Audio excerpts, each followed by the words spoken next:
We're on. We are live. My apologies to you, Michelle, and Mark, and Judah, and Kyle, and Devin Haley, and all you others. We are live on StreamYard. I forgive me for you being subjected to experiencing what it's like to be Dr. Randy Short, where everything won't work, even when you're paying premium service and all of that. You need to understand there's a war for your mind. And the same way people like me were blocked from teaching in schools and universities, and it's not because we don't have the degrees, there's a desire for the people to be kept stupid and ignorant. That's what makes this book so incredible.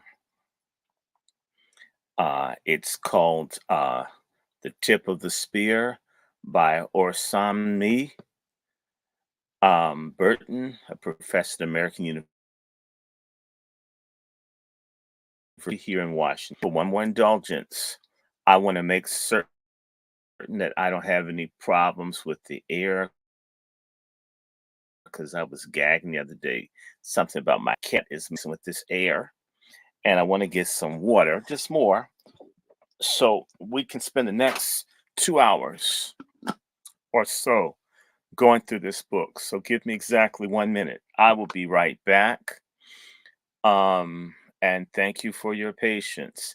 This is the Angry Black Men's Book Club rebooted. Um, and again, thank you, Devin, for calling.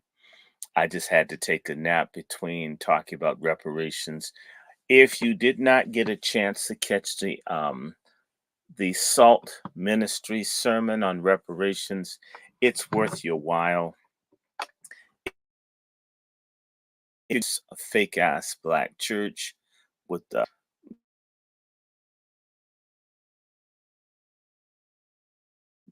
sure nigga doesn't want to tell you anything. It when you thought that people in the church were off your right, maybe you're a Christian and they're not. Had you ever thought of it that way? Because so anyway, let me get this water, and we're on this. Give me exactly. We've been at this for a half hour. Give me 2 minutes, and we're off and running. Sorry about the long delay. It wasn't me. I'll be right back. Right back.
Okay.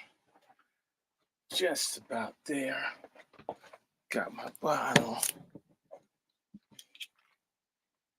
There you go. There you go.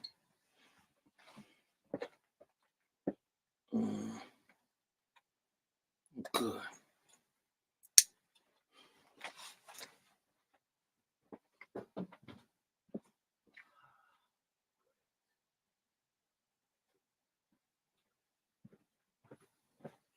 Okay. I put my studio light on. It's a lot nicer to my eyes than the fluorescent light. Okay, guys. Y'all ready? Because I sure am. And again, welcome to the Angry Black Men's Book Club. Tip of the spear. They really don't want y'all hearing this book because this is like embarrassing. I'm in chapter 1. Sharpening the Spear, Strategies and Tactics of Revolutionary Action. I'll repeat it. This is Sharpening the Spear. For all you late people, don't ask me questions once I start it. It's recorded so you can listen later. I just say this as a teacher. The sorriest, most ignorant students I had, black, would come in half an hour late to a 50-minute class and ask, "What are we doing?" It was stupid. It's ignorant. It's backwards. It's rude. Nothing, whenever I share with you, am I trying to hide or prevent people from getting information. I'm not playing who went to what school or who has what degree, trying to share information. That's what real education or sharing is, that you impart openly, right? So, Tip of the Spear by Dr. Burton. This is called Sharpening the Spear, Strategies and Tactics of Revolutionary Action. I'm going to do my best to try to get through as much of this. I might do 3 sessions of it, but this is worth hearing. Sharpening the Spear, Strategies. In fact, let me use my cheap water. Strategies and Tactics of Revolutionary Action.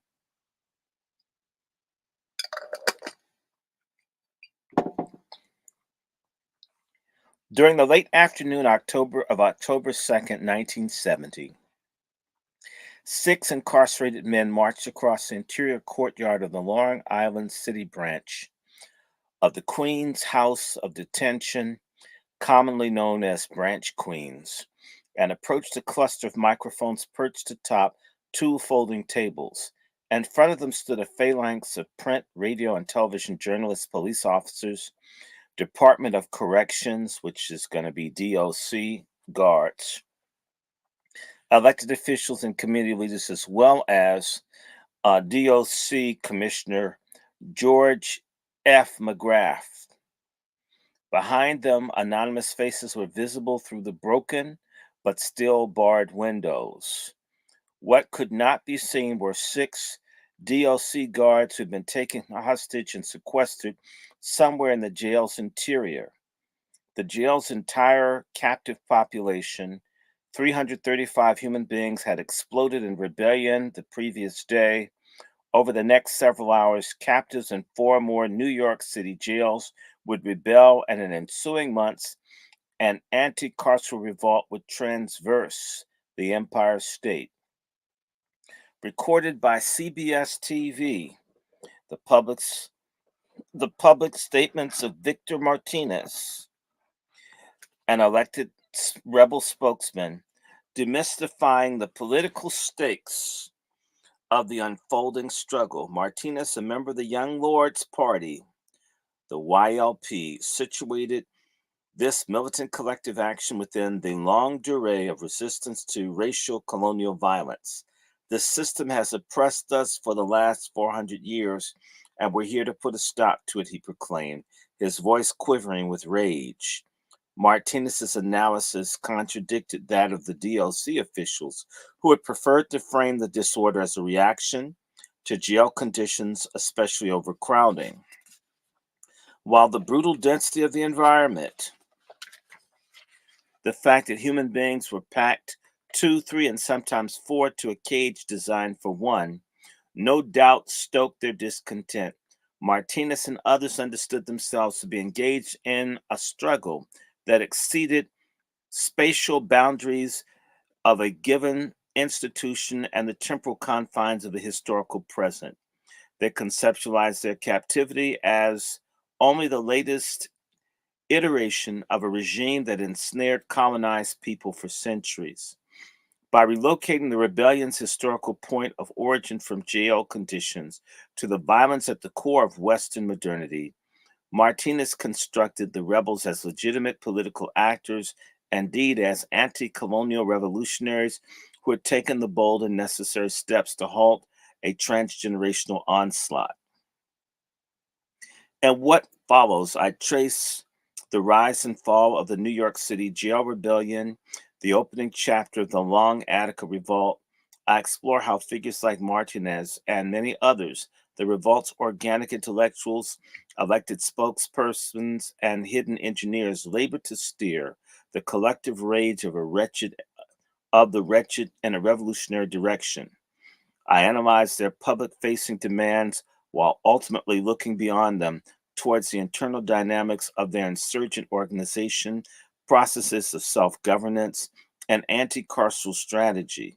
I also explore how the rebels and the state negotiated the role of violence in achieving their objectives. As I've already argued, the tip of the spear is a military idiom for that which creates a breach in the enemy's defenses. Force behind enemy lines, behind walls erected to preserve the existing social order, incarcerated people possess a latent insurgent potential, detailing a process I call sharpening the spear. This chapter shows how jail captives began to pull themselves together, honing their capacity to act as a unit, preparing themselves to strategically engage in a war that had surrounded them and saturated their very being, making their tactical victories legible. I show how this besieged population managed to exert political leverage within one of the most repressive institutions in U.S. society, succeeded in radicalizing populations on both sides of the walls, and inaugurated a paradigm of revolutionary struggle that intensified over time. This segment is called Dispatches from the Tomb.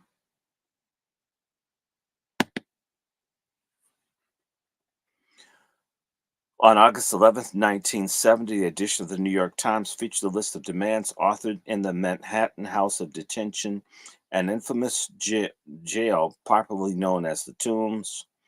The carefully worded statement assailed the city courts for allowing legions of poor to languish and decrepit cages for months without trial, and for ignoring their writs and petitions seeking legal redress.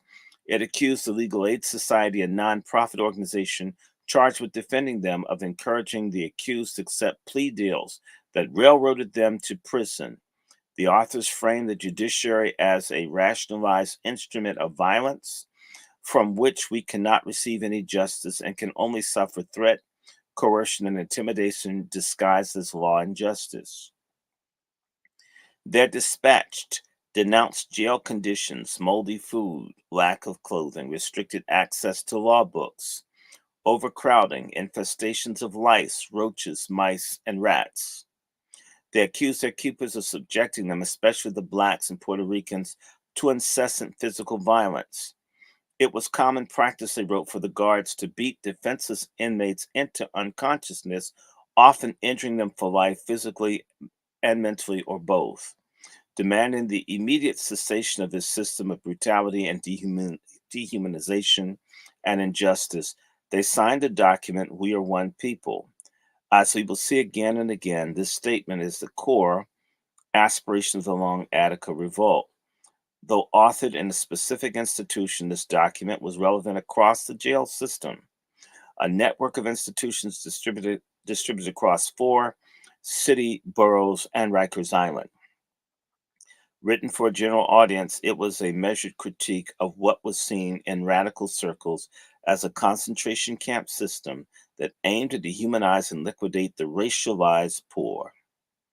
In the wake of the rebellion, a jail official who was far from a radical declared, if we kept our animals in the Central Park Zoo and the way that we caged fellow human beings in the tombs, a citizens committee would be organized and prominent community leaders would be protesting the inhumanity of our society.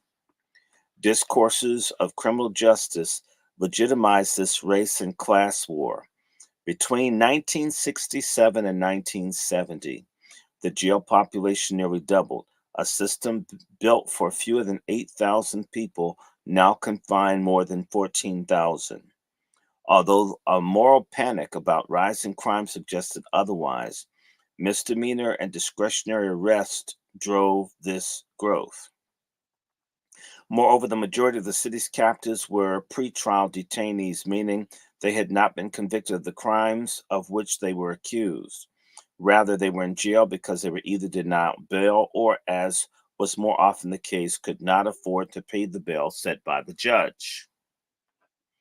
The official purpose of bail is to ensure that the accused appear at trial, while also protecting their civil liberties before trial takes place.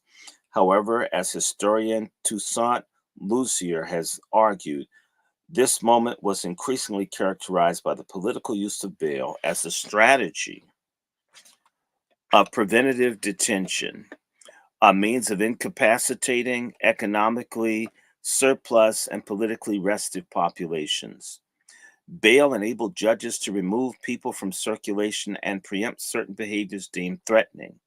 A clear attack on the poor, it was common for pretrial detainees to languish behind bars for 6, 12, or 18 months on bail amounts as low as $100.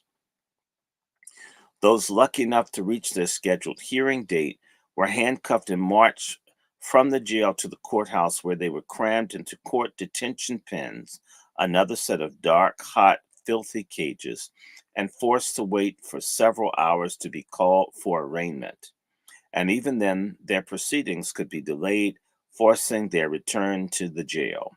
One captive likened it to being in suspended reality for an indefinite period of time.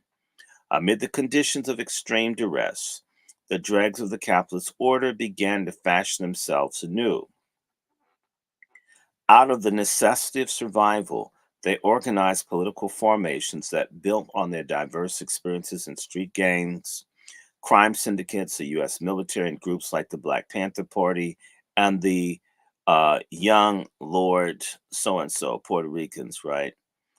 Through the racial radical study, deliberation, and debate, a process often described as iron sharpening iron, they began to forge solidarity across various lines of difference and collectively analyze the deep structures that produced their incarceration within these hellish human zoos. By 1970, a new spirit had emerged within the jail, as one of the rebellion survivors later told the press. The other times I was in, prisoners were sort of conditioned to accept brutality. There was a feeling that if you said something or complained, you were a punk. It's different now. People were not giving in. Among the many who nurtured this new spirit, who helped sharpen the spear and fuse the populations into one people, was a ghostly figure named Caspar Baker Gary. We will take a closer look at Caspar in the chapter 4. But for now, let us note that he was radicalized through incarceration in Clinton and Attica during the 1960s. Prison crats labeled him a Muslim, a Panther, a Black militant agitator and political activist. He was a nonconformist, a practitioner of what I call mad science, whose ethical philosophy, political ideology, and system of knowledge did not cleave to the established paradigms of thought. In November 1969, while languishing in the tombs on parole violation, Caspar authored the Prisoners in Justice, Resistance, and Survival Manual, a secret document that aimed to foster a spirit of unity and solidarity based on the reality of a common oppression. The manual delineates an ambitious vision for the development of a new organization called the Prisoners Liberation Front, the PLF. Casper imagined the PLF as a disciplined formation capable of coordinating political activities among people who held captive across city jails and state prisons, as well as in hospitals where rebellions were also emerging, and all other institutions in which any person is made to unwillingly remain. As per the manual, each carceral site would develop its own PLF chapter. Each chapter would be divided into branches, in which, in turn, would further be subdivided into sections. Sections were to consist of two or more prisoners residing in the same side, tier, or dorm, and it shall be named after the institution in which it functions, as, for instance, the Tomb Prisoners Liberation Front, 8th floor, C side section. The organization would be administered by officers tasked with clearly defined roles pertaining to political education, intelligence gathering, communications, propaganda, healthcare, finance, and security. Casper laid out the expectations of each role with meticulous attention to detail. For example, the information officer was expected to keep in secret codes, essential records for the section, and for the transmission elsewhere. Will be responsible for the obtaining of news, articles, and essays for publication in the newspaper. Will also concern himself with obtaining and circulating revolutionary literature. The development of autonomous capacities for acquiring, preserving, and transmitting knowledge are indispensable to the conduct of revolutionary warfare, and as I will show in the second part of this book, these capacities were seen as especially threatening to the state. The PLF membership was said to be extended to those who took an oath swearing to support the ideas contained in the manual. This is highly significant, as oath taking has been a core feature of insurgent movements across a range of contexts. Oaths figured prominently in the conduct of Maroon resistance of the 17th century, the French Revolution of the 18th century, the so called Mau Mau emergency of the 20th century, and the far right Oath Keepers movement of our contemporary moment. Oaths signify the consecration of an individual's loyalty to a collective and their active withdrawal of support from opposing forces. By including this oath taking process into the prison, Casper sought to force captives to formally declare which side of the war they were on and to constantly demonstrate that commitment. The PLF members were enjoined to always greet each other with the clenched fist salute while declaring all power to the people. Casper was transferred to the state prison before the Tombs erupted in rebellion, but not before his ideas left their mark on the population. Not only with the PLF chapters later emerged throughout the state prison system, but 6 months later, Victor Ramirez helped organize the similarly named organization that performed many of the functions set forth in Casper's manual. As Martinez told the Black Panther and Inmates Liberation Front, the ILF began as a committee of two people, which grew to four and then kept multiplying until we were able to organize the entire ninth floor. The ILF branches spread to other floors and eventually to the world outside the walls, where they incorporated into the YLP, Young Lords Party, right? The Tombs ILF members facilitated study groups under the guise of playing innocuous card games. They also established and surreptitiously circulated a handwritten newspaper called the Inmate Forum, which had an estimated circulation of 200 at its peak.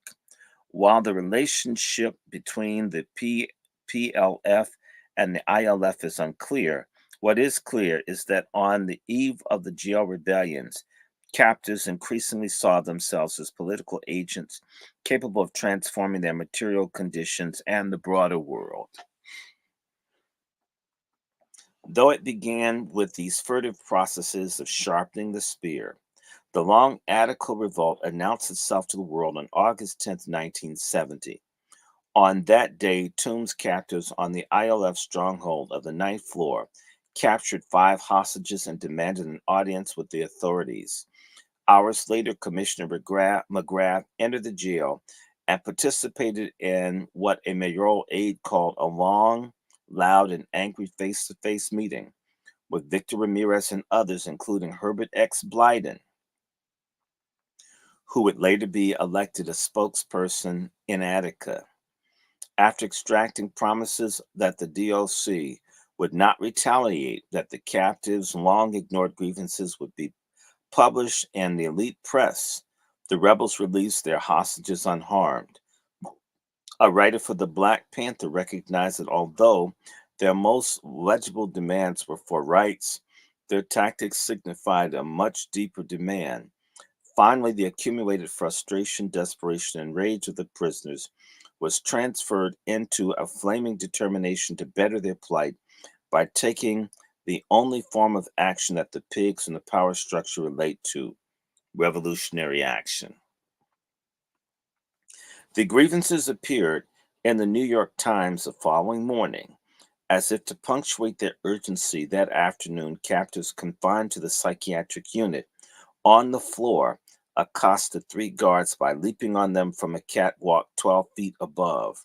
The rebellion then spread to the fifth, seventh, and eighth floors until more than 800 rebels were in control of most of the facility.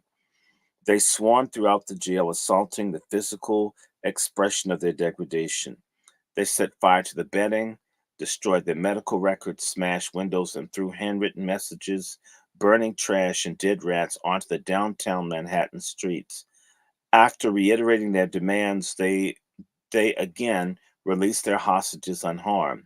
These actions were demonstrations of the captives' capacity to inflict what Huey P. Newton called a political consequence. They were warnings about what was to come if the minimum demands for ameliorating jail conditions were not addressed. Although they no longer held leverage over the lives of hostages, the rebels remained in control of portions of the tomb for 10 more days. During this period of limited self rule, they continued to sharpen the spear, discussing ways of exercising power despite their physical incapacitation. One idea involved taking their case before the United Nations, where the captives would argue that their conditions violated the Geneva Convention relative to the treatment of prisoners of war, the statement of the treatment of the criminal offenders, and the provisions related to the crime of genocide. While this plan never came to fruition, its idea was indicative of an abolitionist internationalism that would reach its fullest expression in Attica. Experimenting with another form of leverage, the rebels organized boycotts of the courts. As Melvin Alston, a surviving jail rebel, told me, our strategy was to completely withdraw our participation. We felt that if none of us went to court, we could come back to the system, we could come back the system up even more than what it already was and force them to concede to our demands. The move received coverage in the elite press, with the New York Times reporting that on August 17th, out of 94, only 94 out of the 190 detainees scheduled for hearings appeared in court. The action also spread across the East River to the Branch Queens, which had an even lower court turnout, with only 13 out of 100 people on the schedule appearing before a judge. An enthusiastic participant in the boycott, Melvin recalls how he was tricked into appearing in court.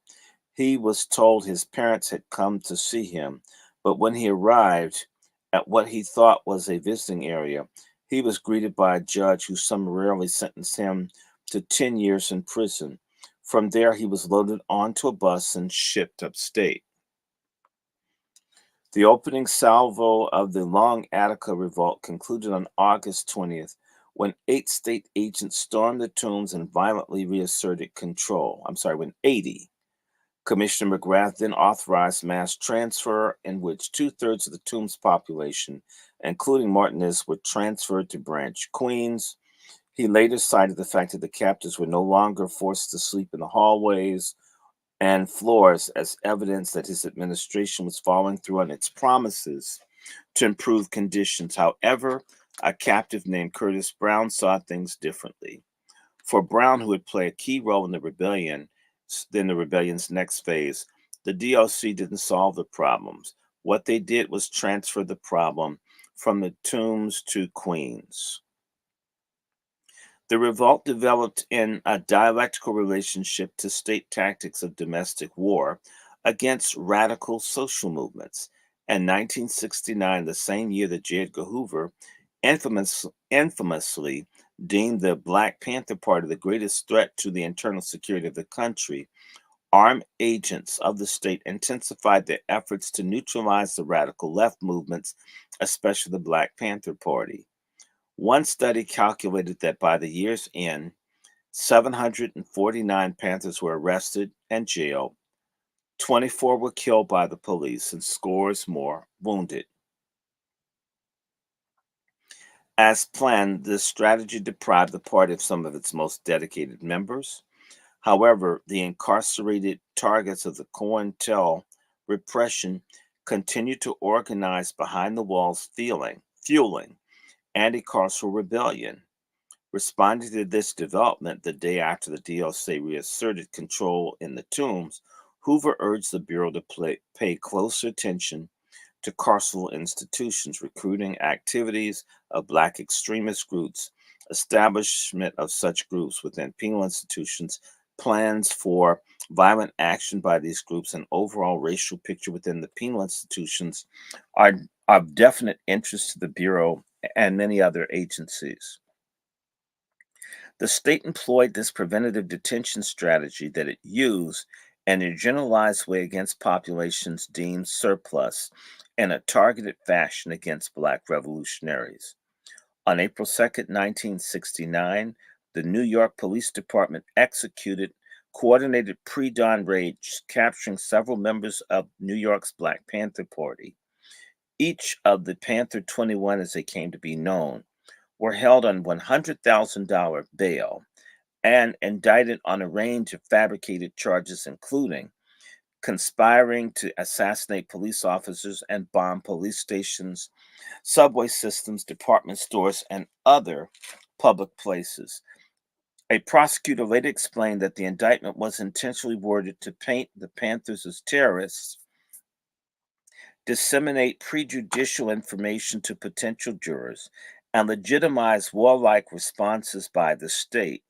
Reflecting on the absurdity of the ordeal, the Black Panther Party and Black Liberation Army member Assata Shakur would later write, "It was well known by everybody in the movement that the New York police had kidnapped the most experienced, able, and intelligent leaders of the New York branch and demanded $100,000 ransom for each one."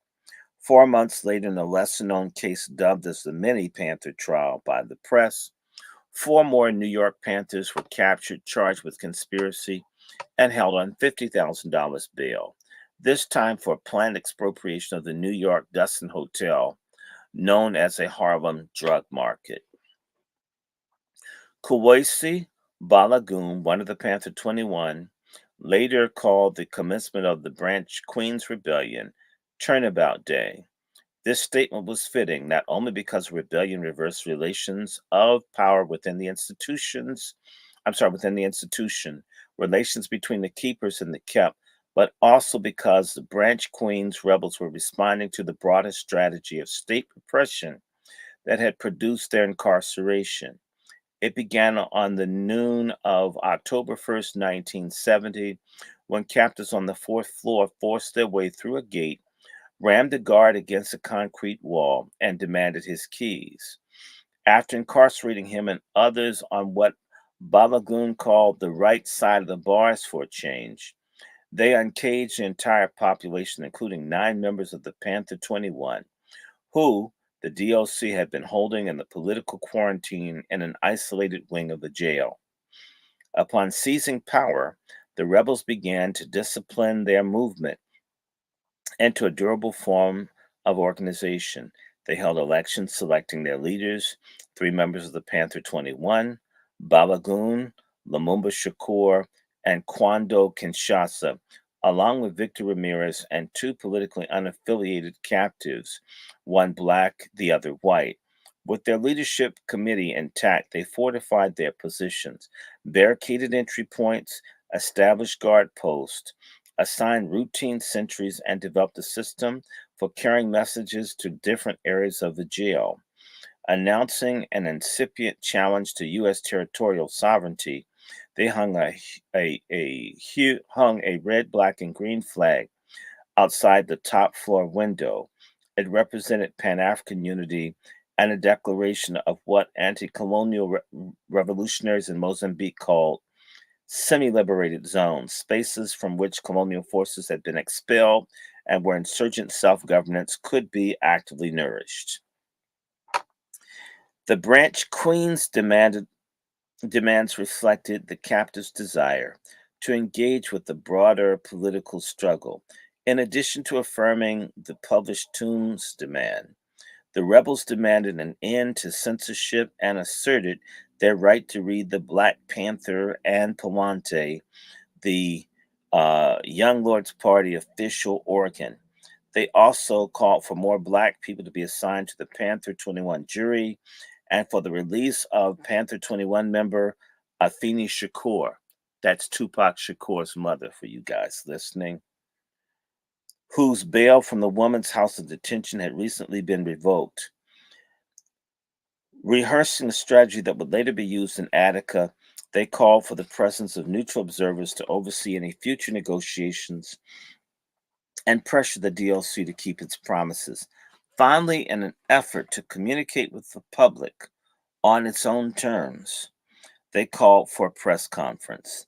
These demands reflected a key tension within the long Attica vault, the coexistence of ameliorative and revolutionary yearnings. These often contradictory ambitions were evident in Martinez's remarks and his appeal to liberal democratic values at the one moment and his transgressions of those values at the another. He stressed a demand for the basic rights of dignity, respect, and justice, then invoked an irrational and utopian aspiration. This is not a protest. This is not a riot. This is a whole thing. He explained, we're going to create paradise out of this hell. This rebellion was once a struggle for recognition within the existing social order and a struggle to upend the order. Drawing a distinction between this rebellion and the one back in August, where the hostages were released soon after they were captured, Martinez let it be known that he and his comrades were prepared to make the ultimate sacrifice. Quote, we're ready to die and kill until you pigs give us back our rights, close quote.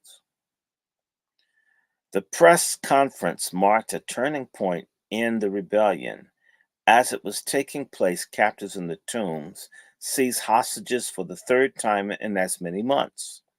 Curtis Brown later explained that upon catching the live news coverage of the Branch Queens rebellion, captives in the tombs decided to expand the struggle to a second site.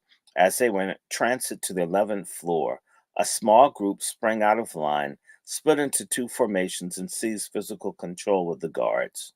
Ricardo de Leon explained to the Village Voice, the actual takeover was executed perfectly like clockwork. It was a complete surprise, a classic guerrilla operation. De Leon was a Vietnam veteran and a defendant in the Mini Panther trial. He and Brown were elected to Revolutionary Committee, and following the lead in the counterparts in Manhattan, they captured hostages, erected defensive fortifications, and affirmed minimum demands. Later that night, captives in another jail, the Queen's House of Detention at Kew Gardens, that's QHD, that's, you may see that again, opened a third front of struggle at 9 p.m. A torrent of enraged humanity sabotaged state property, set several fires, and tore through the tiers. Though they took no hostages, roughly 900 rebels seized 6 of the jail's 8 floors. The New York Times described the situation as one of the most serious crises in the history of many prisons, of the city prisons. More than 1,400 inmates in three jails were in command of scores of cell blocks and were holding a total of 23 hostages, including three guard captains, 14 guards, and six civilian employees. Hmm. Oh, there you go. Excuse me.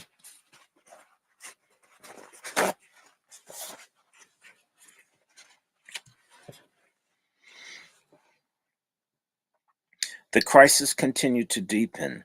On October 3rd, nearly 1,500 rebels in the Brooklyn House of Detention seized more hostages and gained control of seven of the institution's nine floors. The American Correctional Association's warning about the dangers of contagious rebellions had come to fruition.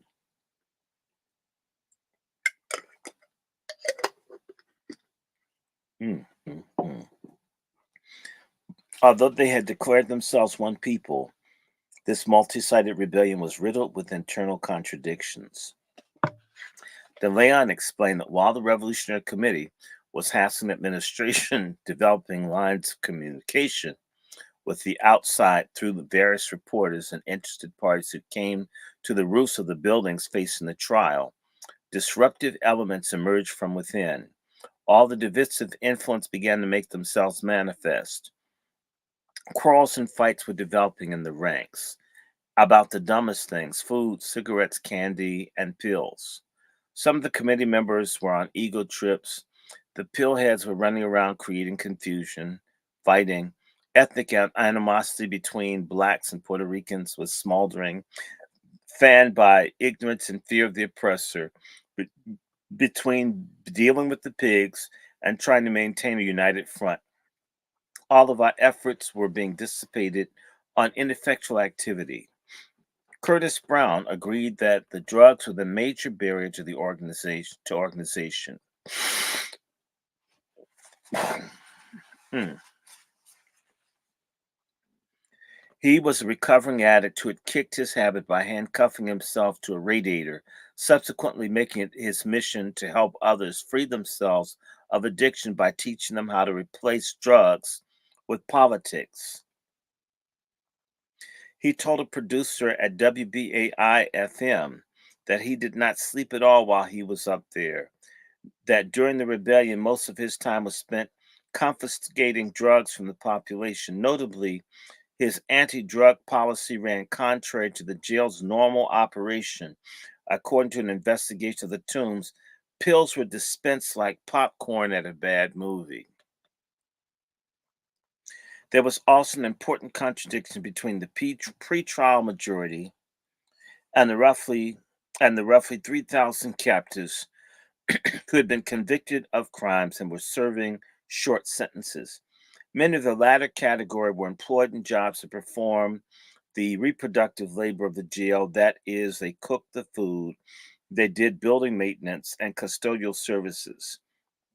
Unlike the detainees who were held in limbo, the time men, as they were called, had set release dates to look forward to and often lived in their own section of the jail where conditions were substantially better than for the general population. Following the takeover, the time men of the QHD smuggled out a letter pleading with prison crats to allow them safe passage out of the jail, or at least to send in sandwiches to keep them from going hungry. They assured the authorities that we stand in a neutral position as not one time man that has participated in any act of aggression against the institution. The time men's desire to be recognized as a neutral party exposes one of the many fault lines between the differently situated factions of the population. Balagoon wrote of an incident over bean pies that were delivered in the to the Branch Queen rebels by the Nation of Islam. The Papa desserts arrived at night while most were asleep. The thought was that it would be best to pass them out to those who were awake, since 90% of those awake had been carrying the burden of most of the responsibilities, he explained. There were enough to go around, but a few people devoured the remaining pies, such that a sizable amount of the inmates did not receive any. In a context where food is characteristically deployed as a technology of control, a weapon of war, this culturally significant dessert represented a meaningful source of sustenance and pleasure in an otherwise drab environment. In his autobiography, Balagoon, who would soon declare himself an anarchist, did not elaborate on the impact this affront had on the morale of the rebels and if or how those who took more than their fair share were held accountable.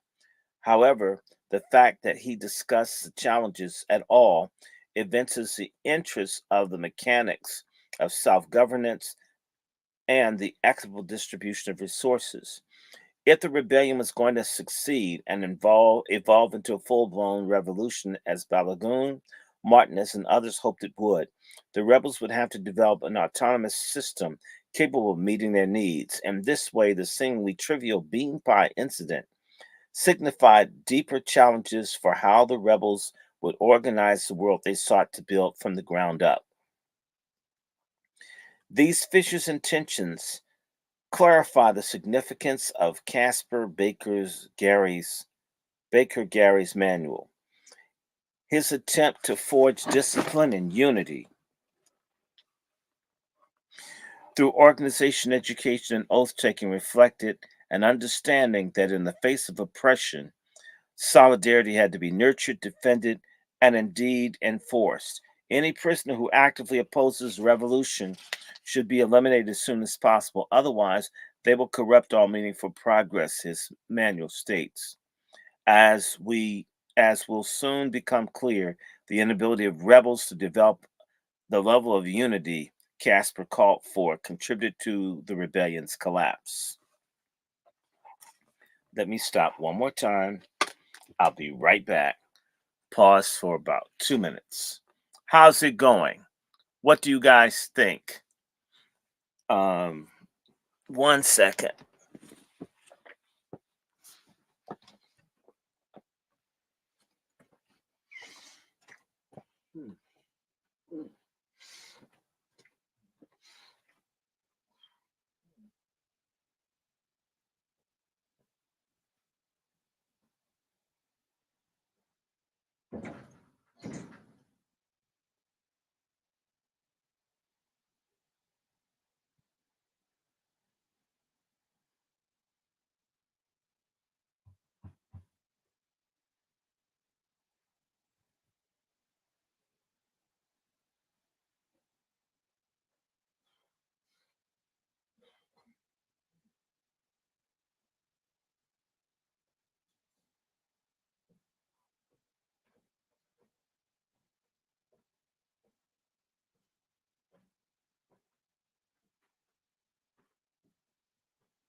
Hmm.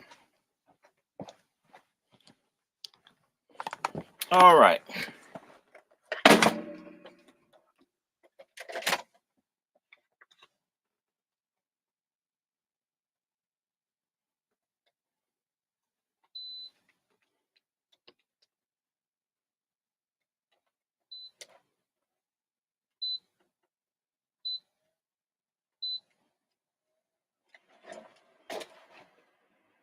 All right.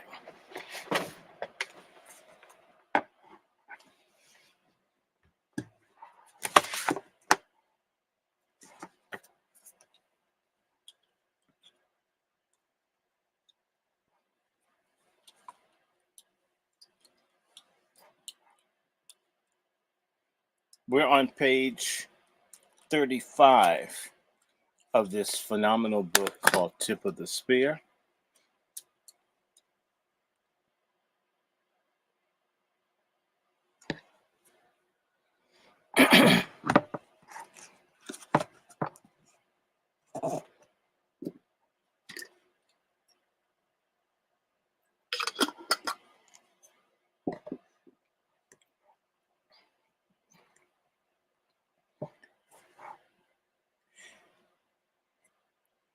It was in this context that Branch Queen became the site of bail review hearings unlike any that had occurred previously or since. During the press conference, the rebels announced their plan to expose the violence of the bail system. They released 2 hostages as a show of good faith and promised to release 2 more if the New York Supreme Court judges were brought to the jail to review their cases.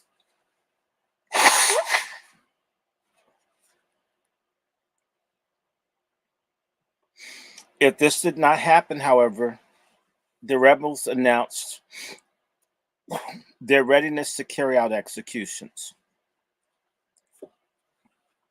The authorities conceded, a decision that took them into uncharted legal territory. As one official noted, we're being asked to set a legal precedent that was logistically impossible and probably illegal. Figuring out things on the fly, a coterie of judges, mayoral aides, and attorneys convened in the Manhattan office of Frank Hogan, a precursor in the Panther 20, a prosecutor in the Panther 21 case. They examine the case files and court records of 47 bail candidates who had been selected by the rebels. As per a previous agreement, none of the Panther cases would be reviewed, nor would any involving homicide, robbery, or kidnapping. And so it was that for several hours on October 3rd, 1970, a 3-judge panel held court on the grounds of a jail controlled by criminals, radicals, and revolutionaries. Lawyers, police, media, and the elected spokesman of the rebellion packed the small anteroom. One by one, the judges seated at The end of a long conference table called the names on their list. Fresh out of law school, Gerald left court. A young white attorney for the Panther 21 had no doubt that his clients would have been would have killed the remaining hostages had the hearings not taken place. They were all so serious, he recalled. The Panthers were facing life and assumed they would do life. Gilberto Jimenez was the first name called. Like all who came after him, he stepped forward and named Letham Court as his legal counsel. Jimenez had been awaiting trial on a charge of possessing stolen property. The judges reviewed his case file and criminal record and conferred briefly with each other and summarily reduced his bail from $500 to zero. Although he was still facing charges, he was now free to leave on his own recognizance. The sound of the gavel rapping against the table signified the finality of the decision. Jimenez was escorted out of the gates of Branch, Queens, but not before embracing each of the organizers in a show of gratitude. He immediately joined the Young Lords Party and continued to support the revolt as part of the ILF. Judges reached the same conclusion in 8 other cases, reducing the established bails to zero and cutting captives loose on the spot. An additional 4 men had their bails reduced to $25 each and were able to walk out the front gates after supporters amassed outside pooled the $100 necessary to post the bails. All told, 13 men, many who had languished in jail for more than a year, were set free in a matter of hours. It was an astonishing confirmation not only of the captives' long-standing indictment against the state for conspiring to keep them locked up, but also the legitimacy of their rebellion and their use of political violence. A local politician was convinced, had the judges stayed there to hear all 460 cases, at least 400 of those men would have been freed on the spot. This did not happen. Instead, after presiding over these initial cases, the judges disregarded the other 35 names on the list, terminating the hearings. While he was pleased to see Jimenez and the others leave, Balagoon saw the reduction as a token gesture. They didn't dig submitting to anything close to justice, but just did as they had to do. He wrote later. As we sat in his Manhattan office and discussed these events nearly 50 years later after they occurred, Left Court said the experience was one of the most unusual things I'd ever lived through or heard about. It was the first ever legal jailbreak. His apt pairing of the antonyms legal and jailbreak exposes how the rebels mobilization of collective disorder and lawbreaking produced a favorable outcome that was sanctioned by law. In that small anteroom, objects of law destabilized the state's monopoly over the legitimate use of violence and exerted power over and through the agents of law. Under the threat of violence from below, the legal system surmounted its massive backlog and circumvented the procedural inefficiencies that were supposedly the cause of the ballooning detention population. The event had a profound impact on Left Court's political development and that of a whole generation of radical lawyers who increasingly came to understand themselves as a legal support arm of a revolutionary movement unfolding on the streets and within the jails of the United States. In prison, revolutionaries approached the hearings as a means of delegitimizing the state, given the rebels' incapacity to win a Gramscian war of maneuver against Gramsci. Antonio Gramsci was an Italian Marxist. He is known for creating the concept of hegemony. Hegemony, spelled Hegemony. Hegemon. It means something that completely dominates. Black people deal with white hegemony. They control everything, the culture. Hegemony is a concept in which you use culture, law, everything, not just the functions of the state. Even the fake Christianity that I denounced earlier is a form of hegemony to get you to, if God is white and you're black, black's the opposite of white, you're the child of Satan. You deserve to be abused. You deserve to be enslaved. You're ugly. Your lips are too big. Your behind is too big. Your nose is too broad.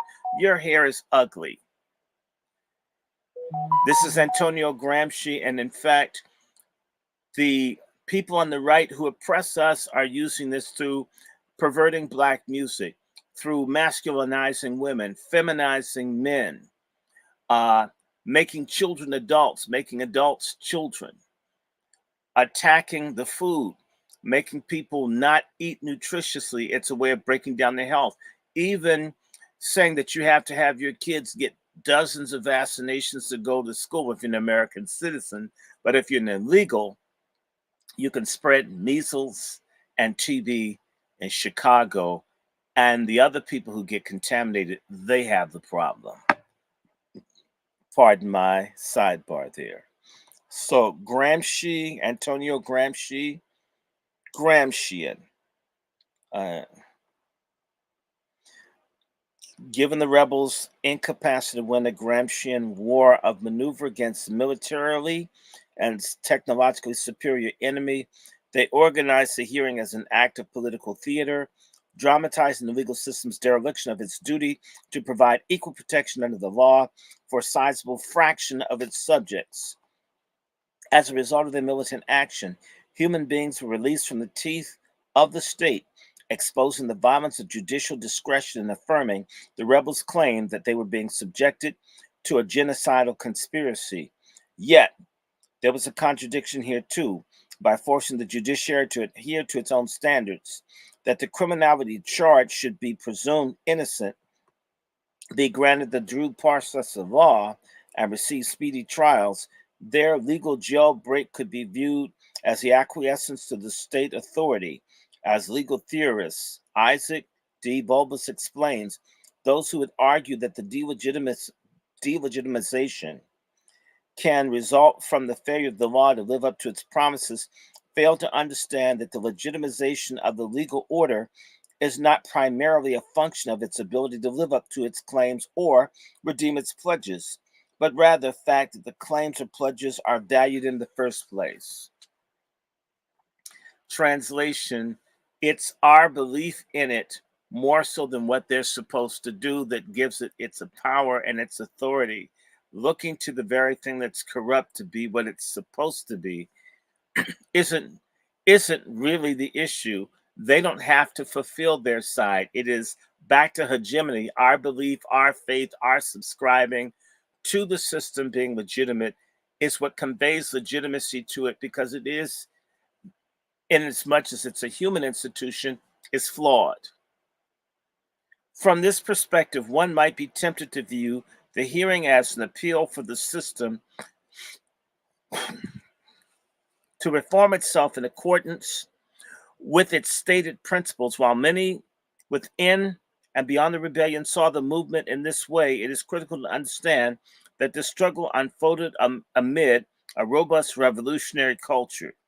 2 years earlier, Queen Mother Moore and other citizens of the newly formed Provisional Government of the Republic of New Africa, a Black revolutionary formation that sought to secede from the United States, signed the Declaration of Independence. And the spring of the following year, Black Panther chapters began organizing people's tribunals, makeshift court proceedings, in which community leaders, members, adjudicated conflicts, determined the guilt or innocence of the accused, and handed down penalties on their own authority. The party Oregon described these tribunals as the only legitimate and just recourse that Black people have to redress their grievances. At the same time, the party was in its early stages of organizing. the Revolutionary People's Constitutional Convention, where they had planned to convene representatives from various radical left organizations on the campus of Howard University. I was there. The meeting failed because there were so many white people on Howard's campus, the Panthers weren't ready for it. I was at this meeting. It was to be in Crampton Auditorium. Seen a lot of things. I remember being there. I remember it falling apart. Not knowing everything I was a kid. Wow, it's amazing what we see. Okay, Howard University in Washington, D.C., in order to author and ratify a new constitution that reimagined the United States as a democratic and anti-imperialist formation. The Bell Review hearing must be understood within this broader revolutionary imaginary in which efforts to hold the state accountable to its own law coexisted with attempts to delegitimize established law and efforts to establish new law. Violence lay at the core of this conflict, and both sides had important considerations concerning its use. When captives, an already criminalized and dishonored population, attacked jail infrastructure, seized hostages, and threatened them with execution, they defied the moral and legal norms that granted the state a monopoly on legitimate violence. Their revolutionary action gave rise to an alternative political, ethical, and moral universe where established terms like murder and killing failed to convey the meaning of taking lives that many believed deserved to be taken. As one of the rebels explained to a radio journalist, what do you call killing a man who really deserves to die? Because they deserve to die, they should be killed. They are more guilty than we are, if anybody is. They have done 10 times worse than we ever could do. They are the real criminals for allowing the system to perpetuate. As enforcers of this carceral war, guards were seen as facilitators of the genocidal process. It is therefore nothing short of remarkable that at least some of them were not immediately executed either as a tactical move to maximize negotiating leverage or simply as accountability for past violence. As we will see across the ensuing chapters, participants in the long Attica revolt exercised immense restraint. Social theorist Cedric Robinson identified the absence of mass violence as a characteristic feature that is always indicated in the history of the Black radical tradition. Analyzing slave revolts in the United States and the Caribbean, Robinson claims that Blacks have seldom employed the level of violence that they, Western white, understood the situation required. He sees this generalized refusal among African descended populations to fully reciprocate violence as they struggle against enslavement, colonialism, and captivity as evidence of their embeddedness within an alternative formation of consciousness, a way of being that is not simple reaction to oppressive conditions. Rather, it was a revolutionary consciousness that proceeded from the whole historical experience of Black people and not merely from the social formations of capitalist slavery or the relations of production of colonialism. Robinson's argument is provocative, and the content of this book seems to support his theory. However, as I will show, the question of violence was just that, a question. It was fiercely contested. Historical analysis of Attica in general and the prison movement more broadly have tended to produce fetish portrayals of Black victimization while obscuring these internal debates and the forms of violence the rebels considered, planned, and often enacted. Moreover, the decision to exercise restraint was viewed by many, especially those later associated with the Black Liberation Army, not as a reflection of revolutionary historical consciousness, but as a deep-seated pathology that facilitates Black people's continued subjugation amid a carceral and colonial war. State actors were also grappling with the question of violence, specifically as it related to the public relations crisis the rebellion created. Since August, the rebellion had obtained sympathetic coverage in elite media. The New York Times and other major outlets had published their demands and run stories about the abysmal state of the jails and the courts. The public understood that most of the rebels had not been convicted of crimes for which they were imprisoned and were therefore formally presumed innocent. Moreover, the rebellion had begun to generate massive protests and other solidarity actions from outside organizations. Within this context, state actors feared that a public display of official violence may alienate Mayor Lindsay's liberal base, further radicalize the rebels, and enlarge their support networks. This explains why they had taken a largely conciliatory approach during the first stages of the revolt. Following a string of victories for the rebels that included geographic expansion of the rebellion, the press conference, and the bail hearings, the authorities resolved to retake the jails by force. Dozens of officers from the Tactical Patrol Force, specially trained crowd control unit of the New York Police Department, were brought in to perform additional violence work. From the onset, hostage deaths were seen as an acceptable form of collateral damage. In other words, they did not mind those people dying. In order to crush the black and brown prisoners, they didn't mind letting some of the people die.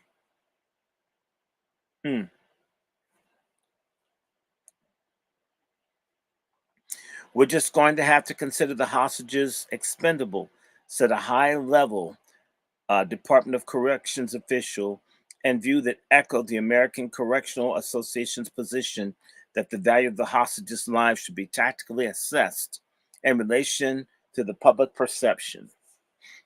Unlike the state response to Attica 11 months later, an assault force did not breach the jails with live ammunition. Police and prison guards were instead outfitted with body armor, riot shields, batons, clubs, bats, axe handles, gas masks, and tear gas. However, the commonly held view that the state incursion of Attica represented a moment of exceptional violence misrecognizes the dynamics of domestic warfare under liberal democracy. The Attica massacre was not a departure from the norm, but its revelation in an intensified form. As political prisoner Martin Sostre wrote, Attica defrocked the vicious outlaw murderers who were passing themselves off as lawful authorities. As I will argue later, the massacre was an experiment and the public exhibition of state violence, an attempt to radically recalibrate public understandings of how Black rebellion in the United States could and should be managed. The reassertion of state control over jails mobilized similar discourses, tactics, and technologies of subjugation, but did so in ways designed to seem like measured liberal governments. At this point in the struggle, the state's strategy was to conceal the fact that the war was unfolding, whereas later it would shift towards dramatizing the state's war waging superiority. Prison-crats surmised that since the BHD and the QHD were the most recent jails to erupt, that they would be the least organized and ill-prepared to fend off attack. In fact, they developed their plan to retake the jails. The guards had already forcibly suppressed an incipient rebellion, and the adolescents' remand shelter on Rikers Island, and which captors briefly took 3 hostages. So it was during the late afternoon hours of October 4th, 1970, armed agents of the state flooded the Brooklyn jail with tear gas and forced their way onto the 5th floor, swiftly wresting the prison from the rebels and freeing the hostages unharmed. Then they traveled to Kew Gardens, where the rebels had been in control for 30 hours. They fired tear gas onto the 4th floor and used blowtorches to cut through the door hinges and locks. The press later reported that the assault met heavy resistance from rebels armed with steel pipes, forcing them to respond in kind. However, civil rights lawsuits subsequently filed on the captives' behalf. The rebels maintained that they were incapacitated by gas and tried to surrender. They further claimed that upon reaching the fourth floor, a supervising officer announced, "Kill them all," at which point the assault force commenced ferociously beating them into submission. Although more battles lay ahead, state actors had swiftly recaptured 3 jails, decisively shifting the momentum in their favor. Following these victories, they regrouped to reevaluate their strategy in preparation for the Toombs and the Branch Queens, the rebellions that posed the greatest potential to meet them with organized resistance. The state adopted an approach that foreshadowed what would become the normalized aspect of the carceral strategy after Attica: psychological warfare. The assault force was instructed to encircle the jails, using a siege tactic to publicly demonstrate its superior capacity for violence, while a recorded ultimatum of Mayor Lindsay was played on the local radio stations. The recording informed the rebels that they had 1 hour to release their hostages and face no reprisal or face other courses of action. Not only did this measure aim to degrade the rebels' resolve, it was a clever public relations maneuver that enabled the public to hear their mayor offering the rebels an opportunity to surrender peacefully. If the rebels refused, the people were seriously injured or killed. The casualties would easily be attributed to the rebels' intransigence and not to the state's disregard for life. The strategy was effective. As Ricardo de Leon recalls, when the rebels heard Lindsay's ultimatum over the radio, pandemonium ensued. While the rebellion had endured for more than 2 days, de Leon, Brown, and others on the Revolutionary Committee had not managed to solidify organizational discipline. Rather, just as the state intended, the promise of protection and the threat of violence exacerbated already existing fissures. Immediately, recalled de Leon, all the waverers, fence sitters, and opponents started shouting, "Let them go, let them go," setting off an extended argument about strategy before consensus could be reached. A vocal faction steamrolled the surrender and released the hostages. By midnight, October 5th, 1970, the Toombs Rebellion was over, and the rebels again were caged. The Branch Queens rebels had followed the developments in the Tomb on the radio and in anticipation of the same technique being used against them, also debated surrendering or fighting. According to Balagoon, who named himself after a West African deity of iron and war, the debate occurred between 2 factions of the warriors and non-warriors. The central question were, first, whether the rebels were going to surrender or fight, and second, whether they were actually prepared to execute their prisoners. For Balagoon, the non-warrior faction was as irrational as it was immoral. He believed, as colonial subjects, most of whom were raised in poverty, the rebels should have known from experience that Lindsay could not be trusted, and that even if his no reprisal promise had been sincere, he would not be able to enforce it once the steel cages clanged shut and the rebels were back at the mercy of their captors. They would all suffer consequences, he explained. As the warriors saw it, the only question was whether they would do it so alone. Balagoon was also distressed by those who refused to kill in order to defend their own existence. He interpreted this phenomenon not as a radically different shared order of things, as does Cedric Robinson, but in the tradition of Queen Mother Moore, as a symptomatic of pathological plantation mentality that had been inculcated in Black people through generations of racial terror. Black people have been conditioned to die behind any old bullshit for so long, he wrote, that taking those white pigs' lives in response for murders of ourselves seemed incomprehensible to them. A crime against God and three other white men. Like theorist Frantz Fanon, those ideas were profoundly influential to the movement. Balagoon suggests that the primary barrier to the liberation of the colonized was within their own minds, a combination of a fear of death, a respect for state authority, and deference to white power that had been hammered into the population from birth. Liberation would remain an impossibility as long as colonized subjects respected the taboos put in place by their oppressors. Theorizing this pivotal moment at the level of ontology, Balagoon argued that what was at stake was beyond even the questions of life and death. It involved the very existence of colonized people as beings in the world. He believed that through rebellion, the captives had asserted a masculine humanity that disrupted the existing order. He was inimically opposed to the thought of not defending that humanity out of awe of the white man or fear of death.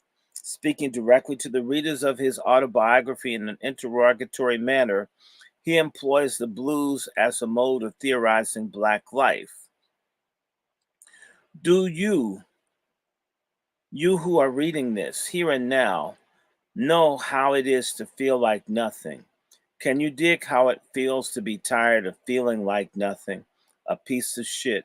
Can you dig how it feels to be a human being, a man with a will and with a purpose in the quest for justice?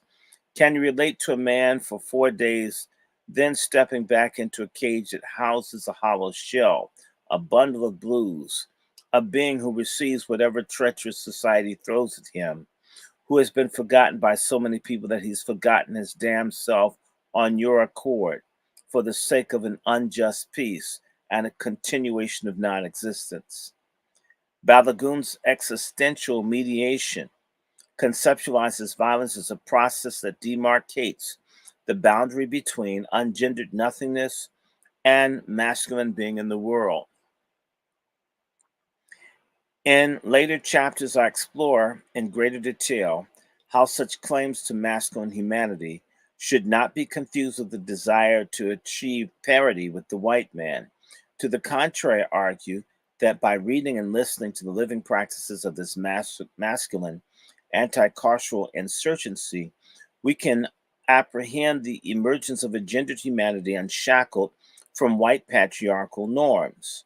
For now, it is important to note that Balagoon's personal biography and that of many other rebels illustrates the incommensurability of their notion of manhood with hegemonic white masculinity. As Balagoon himself, who died of AIDS in prison in 1986, is remembered by his comrades as a gentle rebel, and for several years of his life, ooh, listen to this, was in a relationship with a transgender woman. Oh, God. Hmm. In contrast to non warriors, members of the warrior faction proclaim their preparedness to accept the terms of war imposed upon them by the state and to respond to that violence in kind. In an open letter attributed to the entire Panther 21, but which was primarily authored by Balagoon, Lumumba Shakur, and Kwando Kinshasa, months after this ordeal, these key organizers of the Branch Queens Rebellion offer an unvarnished endorsement of political violence as a productive force for revolutionary transformation. Published in the East Village Other, the infamous letter is most often discussed in historical scholarship for its trenchant critique of the Black Panther Party's turn away from armed struggle under the leadership of the Oakland-based Central Committee. This critique exacerbated the ideological tensions within the Black Panther Party, tensions that the FBI exploited and deepened to cause a split within the party. Although the central purpose of the letter was to criticize the party's perceived pivot towards reformism, the analysis it offers is relevant to the jail rebellion. Revolution is armed struggle. Revolution is violence. Revolution is bloodshed. And the duty of the revolutionaries to make revolution. Following the theoretical trail blazed by Fanon, these engineers of rebellion argued that the violence of the colonized was a rational response to a condition of collective abjection, and that contrary to their portrayal as extremists, they were not initiating force but a counterforce, not advocating violence but counter violence against the normalized and entirely predictable violence of the state. They argue that the counter violence should be strategically employed to level the field of battle. We must match the enemy at least blow for blow, at least. You see, for us, things are critical every day, every hour. How many of our people are suffering? How many die? They believe the philosophy of nonviolence facilitated genocide, that police, prison guards, and other agents of the state routinely subjected Black people to abuse because they had no reason to fear retaliation. Within this context, they saw the revolutionary counter-violence as a violence reduction strategy.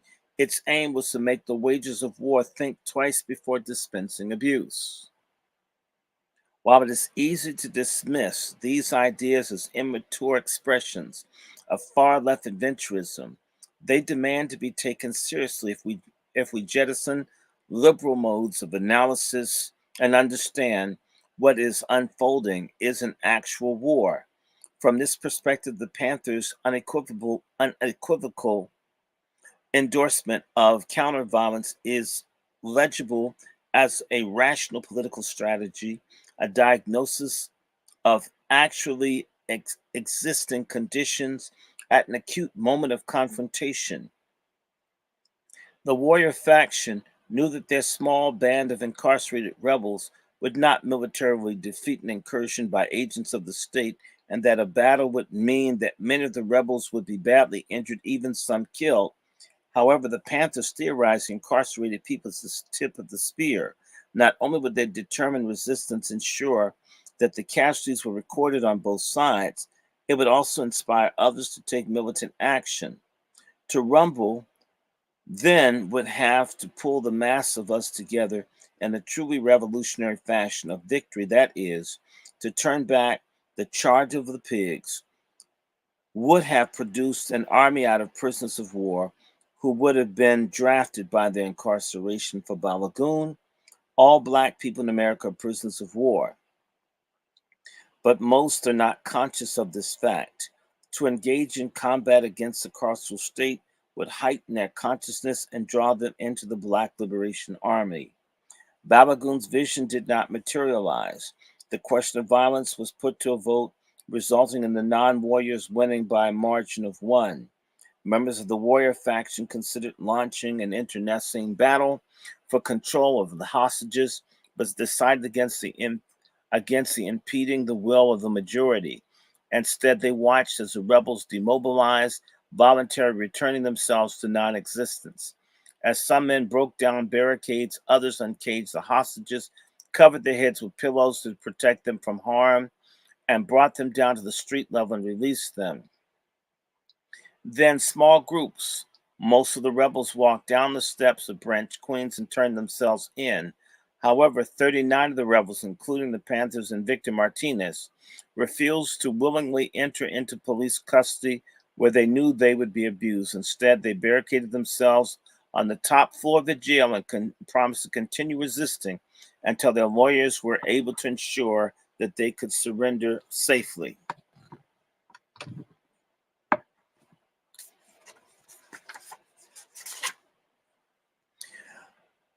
Upon cutting their way to the fourth floor of the QHD, a guard captain reportedly announced, "The war is over.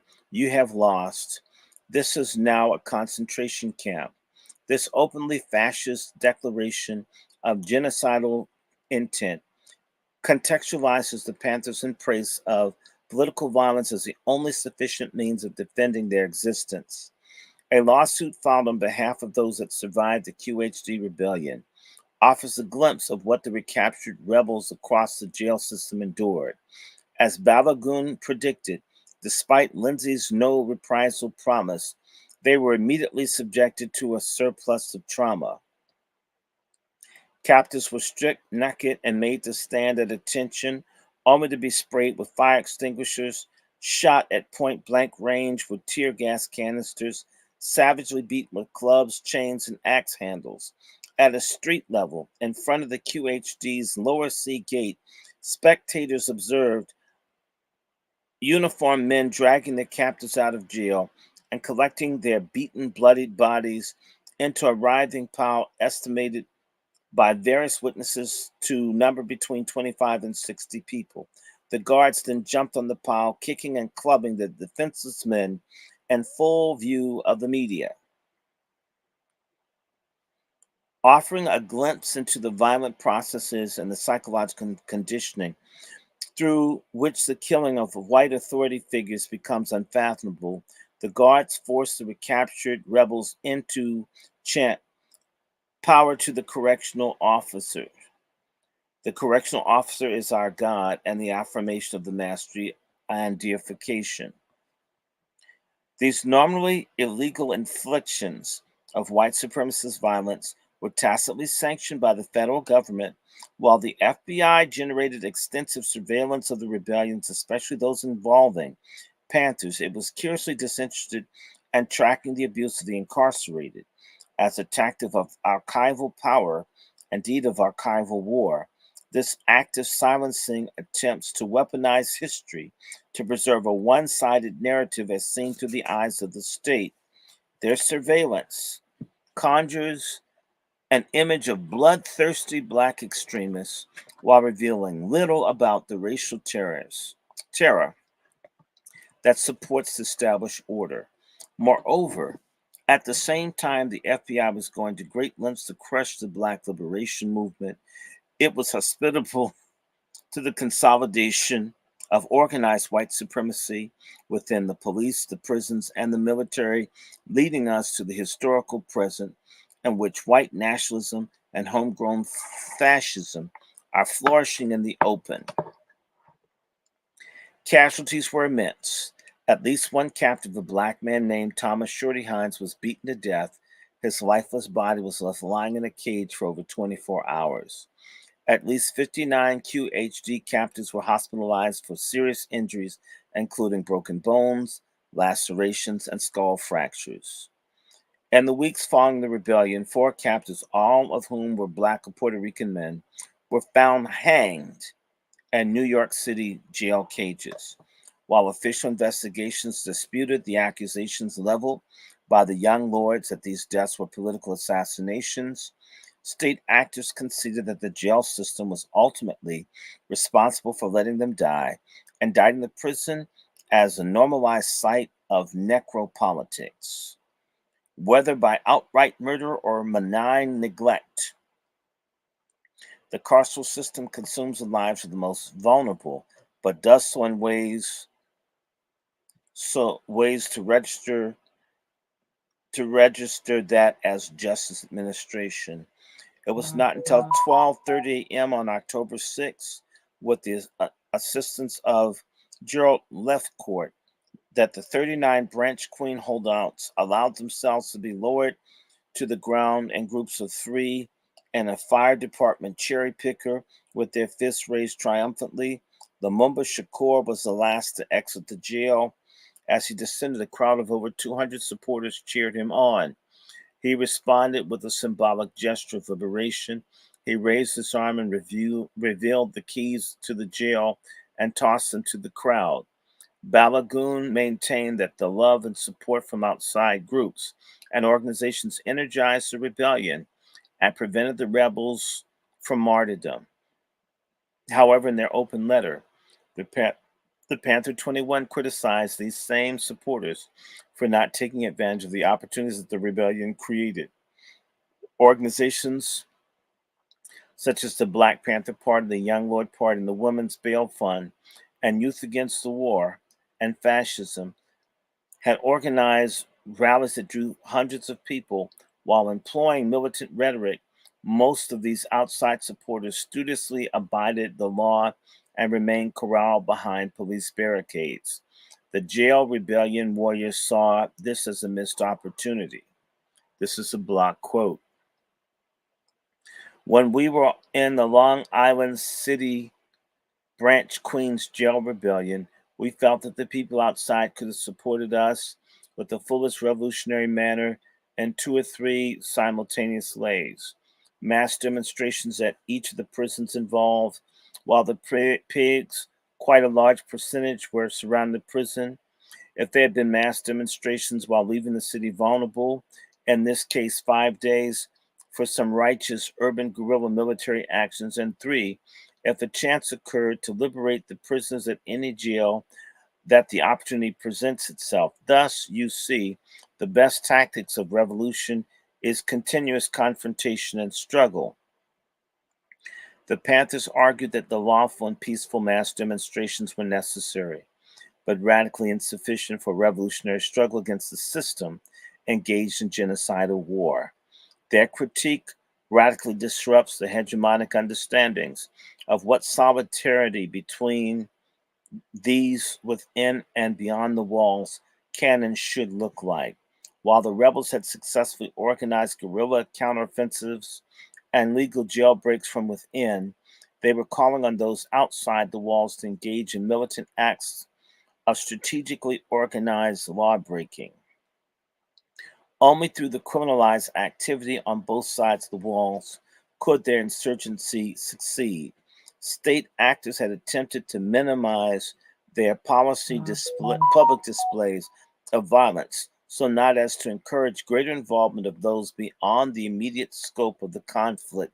Yet, towards the end of the rebellion, urban guerrilla military action showed signs of developing. According to the New York Times, as state actors were preparing to recapture the BHD, the police were harassed by an estimated 3,000 people who gathered on rooftops adjacent to the jail and pelted them with rocks and bottles. The police responded by shooting at them, heightening the possibility of a more generalized insurgency. Had a rebellion outside the BHT matured, the opportunities for struggle inside would have shifted dramatically. Following the collapse of the rebellion, an abstracted form of combat continued in the courts. On May 13, 1971, after 2 years of litigation, the Panther 21 were acquitted on all 156 counts. 5 months later, DeLeon and the others in the Mini Panther trial were acquitted of the most serious charges against them. In both cases, the prosecution relied on evidence and testimony provided by undercover agents of the New York Police Department's anti-subversive unit, which had infiltrated the Panthers in order to gather intelligence and act as agents provocateurs. Of the 45 captives indicted for their alleged role in the various sites of the jail rebellion, only the case of the so-called Tombs 3 made it to trial. In August 1972, DeLeon, Curtis Brown, and a black Muslim named Nathaniel Ragsdale were acquitted of all charges related to the rebellion. These acquittals inaugurated a debate around the role of law in state repression and radical resistance. The jail rebels, the Panthers, and other radical groups viewed law as an instrument of race and class war. Liberals viewed it as an instrument of justice, albeit one that was vulnerable to corruption. If the United States was truly a racist empire engaged in war on colonized populations, as many of the left maintain, liberal critics have argued, it should have been impossible to obtain a victory in the courts. Of course, the logic neglected the fact that although they did not result in convictions, the criminal cases succeeded in weakening the radical organizations.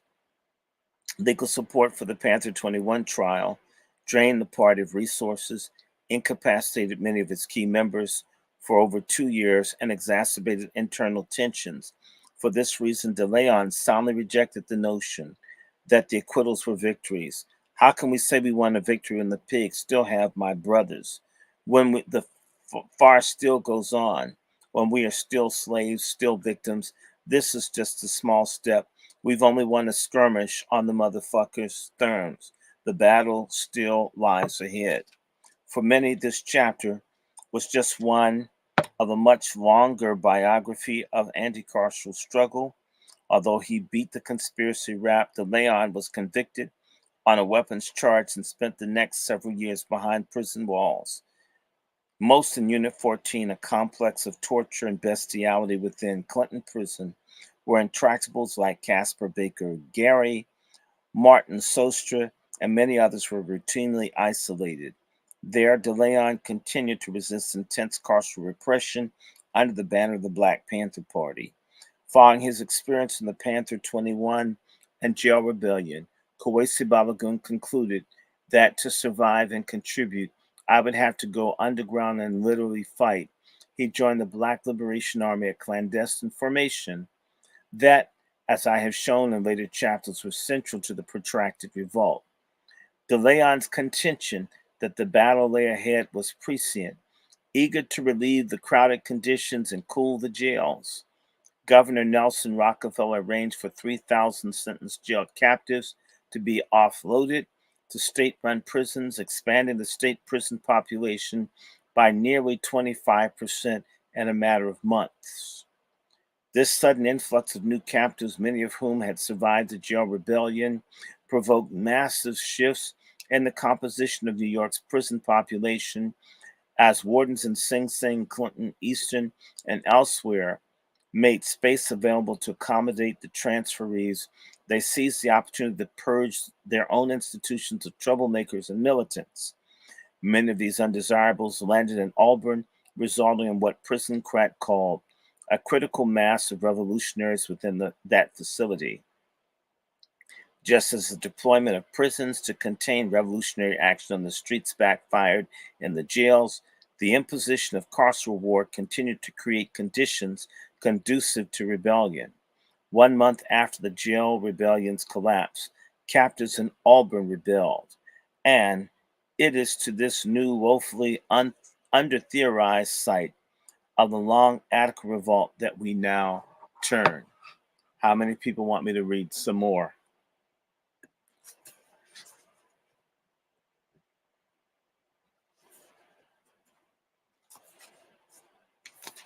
How many people want me to read some more?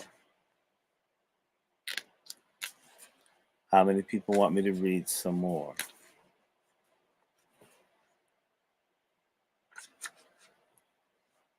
Let me see. And how many? I have 51.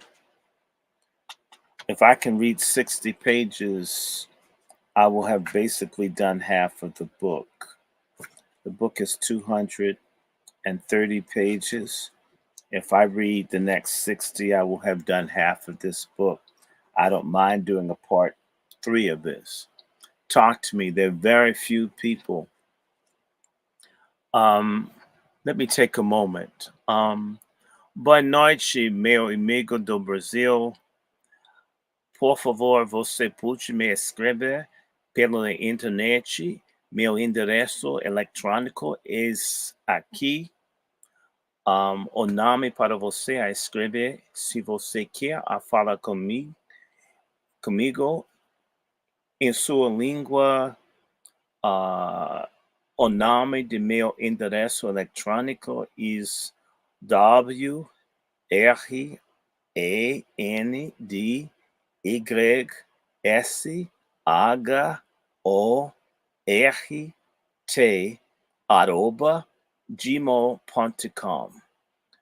I would like for you, eu gostaria para meu irmão negro do Brasil me escrever hoje à noite porque ele é muito importante para nós a conversa sobre a luta para a liberação da raça negra. Okay. We have somebody Black and Brazilian. They need to know. So I'm hoping that he will write me. Amigo, qual é seu nome? Because I just see this. Okay. Oh, look. Trump 2024. I agree. I'm going to support Trump. I don't like Biden. Okay. Trump 2024. Biden's a clown. I like Trump. I don't like Biden. How about that? I prefer Trump any day, anytime. How about that? Everybody knows that I prefer Trump to Biden. He's not perfect, but Biden's a monster. Okay. So let me see. There are 5 people here. So I got a couple of people. If you guys are ready, I can go ahead and start another. And I want everybody to know this book is a phenomenal book. It's called The Tip of the Spear by Orasanmi Burton. The Tip of the Spear, Black Radicalism, Prison Repression, and the Long Attica Revolt. We're in chapter 2, and I think I can get 2 chapters out of this. Let me see. I don't mind reading until after midnight. Y'all ready? And by the way, please like this. I don't have many likes. You need to know that my channel is shadow banned. All of the folks who came on with this initially know that they held us up a whole hour before I could get on. If you don't think that they're not trying to keep us from sharing information, you don't understand what you're dealing with. Just like the prisoners were trying to tell the people there's a war going on. All right.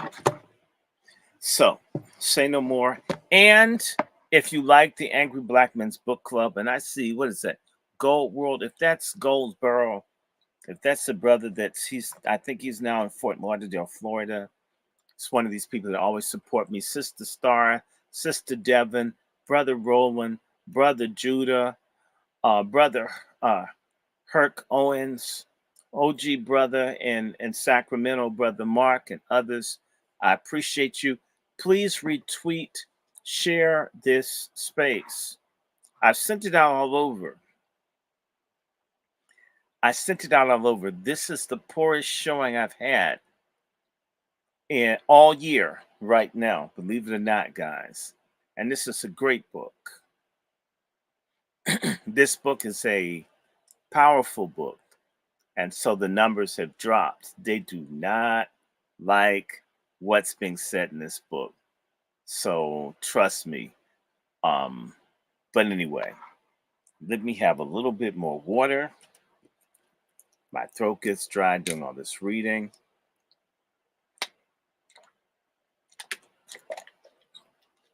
Like, share, subscribe, donate. Doesn't have to be a lot. You take Brother Roland. If everybody that followed me sent me $2 a month, or if they did my Patreon, which is Dr. Randy Short, I have 21 people. I should have 50. People can give you $2. They could do $3 a month. They could do $4 a month. It's not going to kill you. So there are 4 weeks in the month. Give me $1 a week. My Patreon is Dr. Randy Short. I've got now close to 2,000 followers. Do you realize I have 2,000 followers? Gave me $2 or $3 in a month. Oh my God, it would be wild. It would be on. In fact, I'm going to be podcasting, so definitely show me some love. Show me some love. Show me some love. I'm ready. Let's go. All right. This is called Black Solidarity Under Siege. This is chapter 2 in Dr. Burton's book, Tip of the Spear. Black Solidarity Under Siege, the subtitle, Three Terrains of Protracted Rebellion. Prisons are archives in literal and figurative ways. When Auburn was constructed in 1816, penal architects introduced a design and management innovation, allowing them to collect human beings within the prison walls, subdivide them into convict companies, and further subdivide them into individuated cells, each labeled with a unique identification number.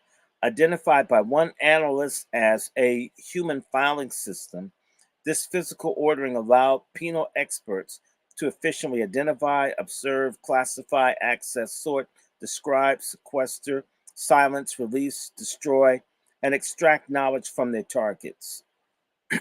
As theorist Michel Foucault notes, prison based surveillance leaves behind it a whole meticulous archive. It situates individuals in a network of writing and engages them in a whole mass of documents that capture and fix them. The sources generated by the carceral archive become epistemic infrastructure for dominant narratives about prison and those forced to dwell within it. As elite media look to these records, the state actors who produce them establish architectures of truth. Although Auburn was designed to reform wayward white men by the late 1960s and early 70s, it was increasingly weaponized against Black insurgency. I'm going to take one more break. This 1 second. Give me 1 second because I don't want to stop.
Okay.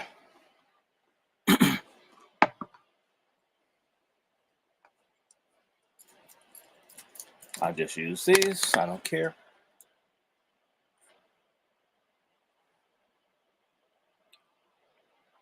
Although, okay, I'm going to do this again. By the late 1960s and early 70s, it was increasingly weaponized against Black insurgency. Captive populations accumulated during this era increasingly aimed to subvert the prison's control over their physical bodies as well as their bodies of knowledge. Auburn and Attica rebel Jomo Omowale wrote that when he first landed in Auburn in 1970, the efforts of the Panthers and other groups was beginning to grow in prisons as more and more of us were being imprisoned and taking our books and our experiences with us. Prohibited from literally transporting his physical library inside the walls. Jomo's phrasing is suggestive of African oral traditions and scholar Sonia Vaz Borges' concept of walking archives, embodied forms of knowledge that reveal themselves through dynamic interaction and inquiry. The Auburn Rebellion reveals that the prisons as archives as incapable of containing or disciplining the walking archives of Black liberational knowledge it holds. In the preceding chapter, I narrated the rise and collapse of the New York City Jail Rebellion in order to analyze the political strategies and tactics of its central figures. I now turn to Auburn, another key site of the Long Attica Revolt, and analyze its unfolding across three overlapping terrains. The physical struggle was only the most visible form of the manifold rebellion. And what follows, I also illuminate a narrative rebellion. I show that through the insurgent letter writing praxis, incarcerated combatants contest the state's control over the story of Auburn, its genesis, its temporality, intensity, meaning, and demands. Finally, examining what I call the epistemic layer. I show that the captives cultivated Black radical ways of knowing and thinking, rebelled against Western concepts of political rationality. Unearthing these layers of rebellion through unconventional archival strategies, I demonstrate that at their core of the struggle was the category of the human. I show that imprisoned Black radicals were not struggling solely to achieve diminutive notions of reform or rights, or even for assimilation into existing regime of humanity. Drawing on the Black radical and decolonial theory, I argue to the contrary that they were struggling to realize and preserve new definitions of what it means to be human.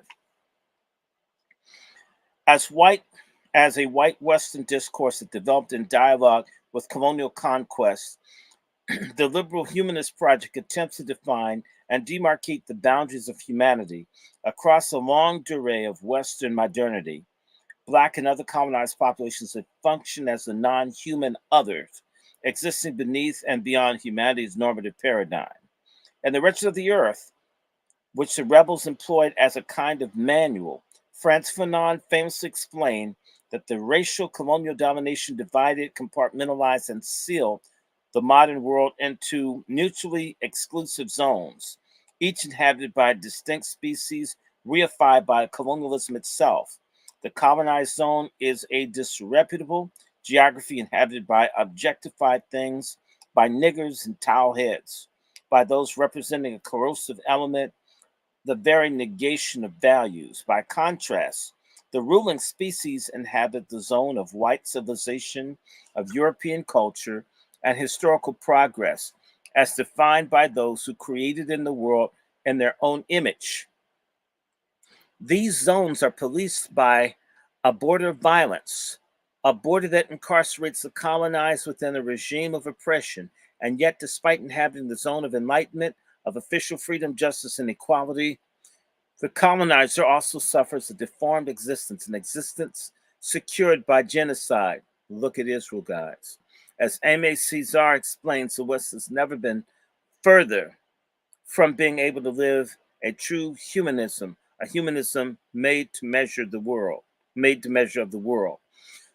As I will argue more forcefully in the following chapter, the Long Attica Revolt was a revolutionary struggle for the decolonization and abolition at the site of a U.S. prison. Although Auburn was the key zone of this struggle, it has been largely forgotten, and what little scholarly literature exists, reflects the state's deceptive framing of the event.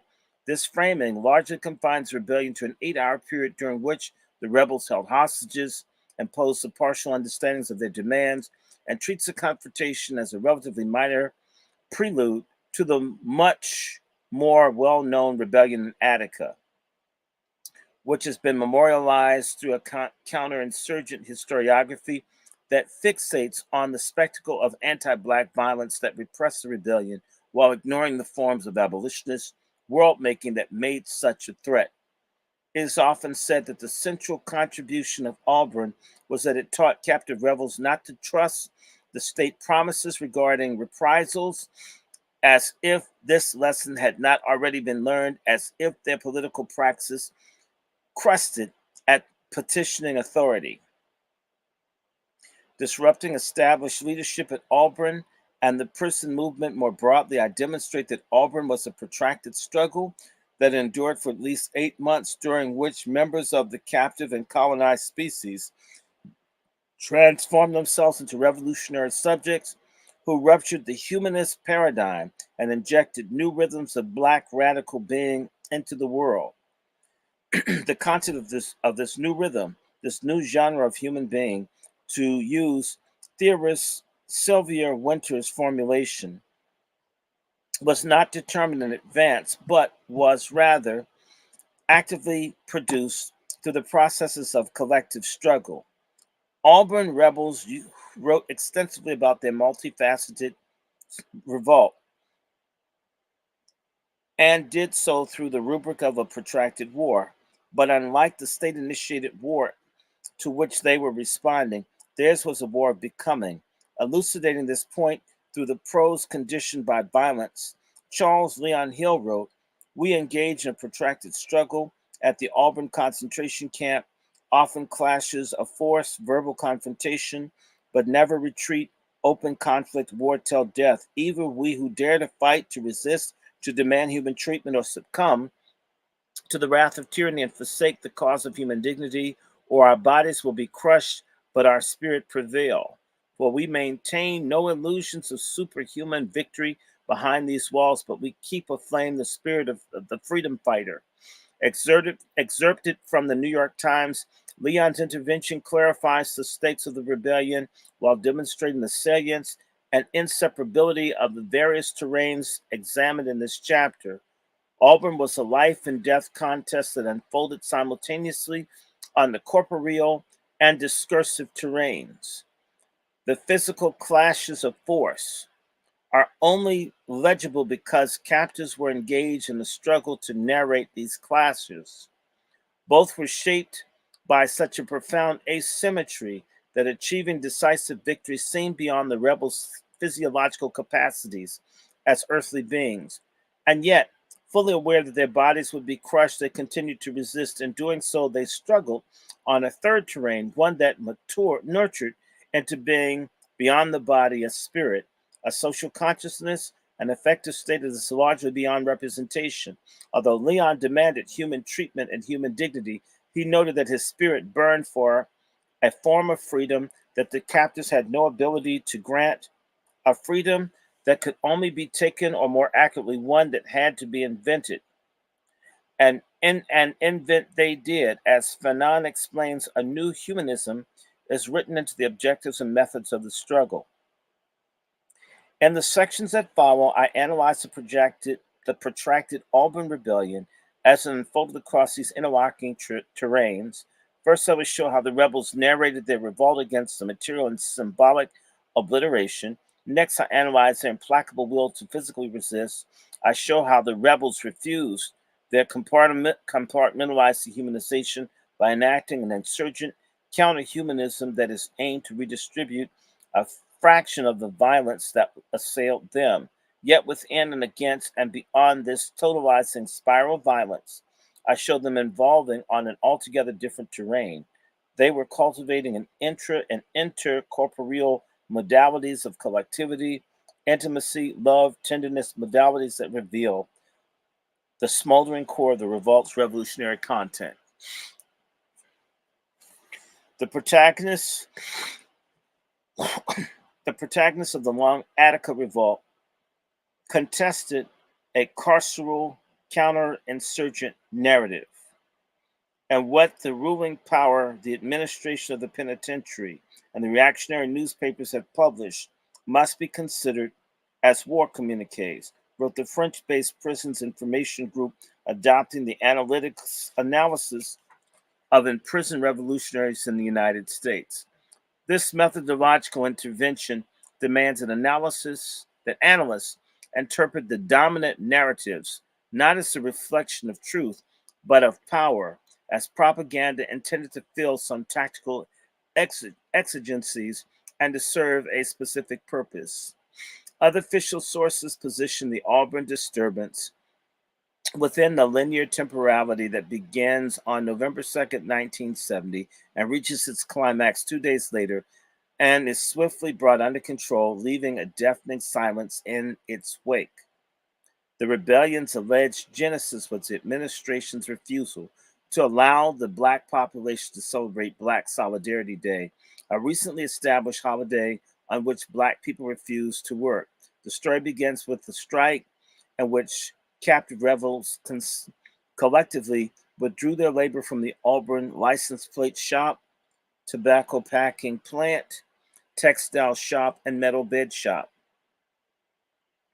Later that day, while the population convened in the yard, a group of so-called extremists associated with the Black Panther Party, the Young Lord Party, and the Five Percenters, an offshoot of the Nation of Islam, forcibly took control of Auburn's public address system and announced that the strike was occurring in observance of Black Solidarity Day. Rather than inflame an already tense situation, Warden Harry J. Fritz declared November 2nd a half holiday. Over the next 2 days, November 3rd was an election day and thus a planned holiday. Prison guards surveilled the various meetings, discussions, and speeches that the captives self-organized in Auburn's yard. An affidavit from Fritz noted Black militants harangued the inmates with the message that instead of the administration maintaining control, they would determine the destiny of Black men within the institution. A Department of Corrections official told the New York Times that the captives increasingly have a consciousness of themselves as victims or political prisoners. They preach this, and through coercion or force, they pick up a following. An administrative misbehavior report charged one captive with making inflammatory speeches using assembled inmates to take militant action against the institution. Fritz noted that the militant rhetoric notwithstanding, on both nights, virtually all the inmates peacefully partook of the evening meal and voluntarily returned to their cages at the regularly scheduled time. Nonetheless, he ordered his subordinates to isolate the 13 ringleaders deemed the most responsible for these disruptions. A state investigation later concluded that Fritz had not taken this preemptive action. The November 4th uprising, had Fritz not taken this preemptive action, the November 4th uprising might not have occurred when it did. That morning, hundreds of captives, most of whom were Black, again refused to participate in Auburn's routines, demanding immediate release of their isolated comrades. The protests then escalated into a rampage. Investigations noted prison guards claimed that roughly 400 Black militants coerced a population of 1,600 into participating, preventing them from leaving by bodily sealing off exits from the yard. The rebels overran the entire prison, released their comrades from isolation, and captured between 35 and 50 hostages, whom they bound, gagged, and assembled in the center of the yard. At least 4 were brutally attacked with their own clubs and later had to be hospitalized. Others were doused with gasoline and threatened with immolation. There is no doubt that the prisons are under attack, a Department of Corrections official told the press, echoing this conclusion of the Toombs insurgency. The Auburn rebels relinquished their hostages in exchange for a promise that the authorities would consider their demands and abstain from retaliation. Little is known about the content of their demands beyond what the state authorities tell us. Specifically, a prominent New York Republican who investigated Auburn produced a list of what he understood to be their key grievances, including the lack of Spanish-speaking guards, culturally relevant programming, abysmal conditions, high commissary prices, parole reform, and more. While I have no doubt these points were among their existential concerns, what we know of the demands presents a conceptual impasse. The filtering of Black radical discourse through white liberal imagination that necessarily delimits the consciousness to terms legible within its knowledge paradigm. The result is a reduction of their thought to either purely destructive nihilism or a desire for equality within the liberal humanist regime. Because its dominance on the narrative terrain, the state was able to shape the public perception of the struggle in real time and condition our historical forgetting. Consciously aware that they were engaged in a narrative contest, the rebels deployed the limited means at their disposal to generate counter narratives, counter archives, and counter memory that radically alters our understanding of the conflict. What occurred at the Auburn concentration camp on November 2nd and 4th, 1970, was not a disturbance as the racist Department of Corrections termed it, nor was it a riot as the sensationalist news media labeled it, but it was a legitimate rebellion, a revolt against corrupt conditions and oppressive racist policies, they wrote. Indebted to the political analysis of the Black Panther Party that discursive labor constructed prisons as zones of invisibilized race war, class war, and genocide that were constitutive of the U.S. social formation, actively pushing back against the conceptual incarceration of their struggle within the domain of rights.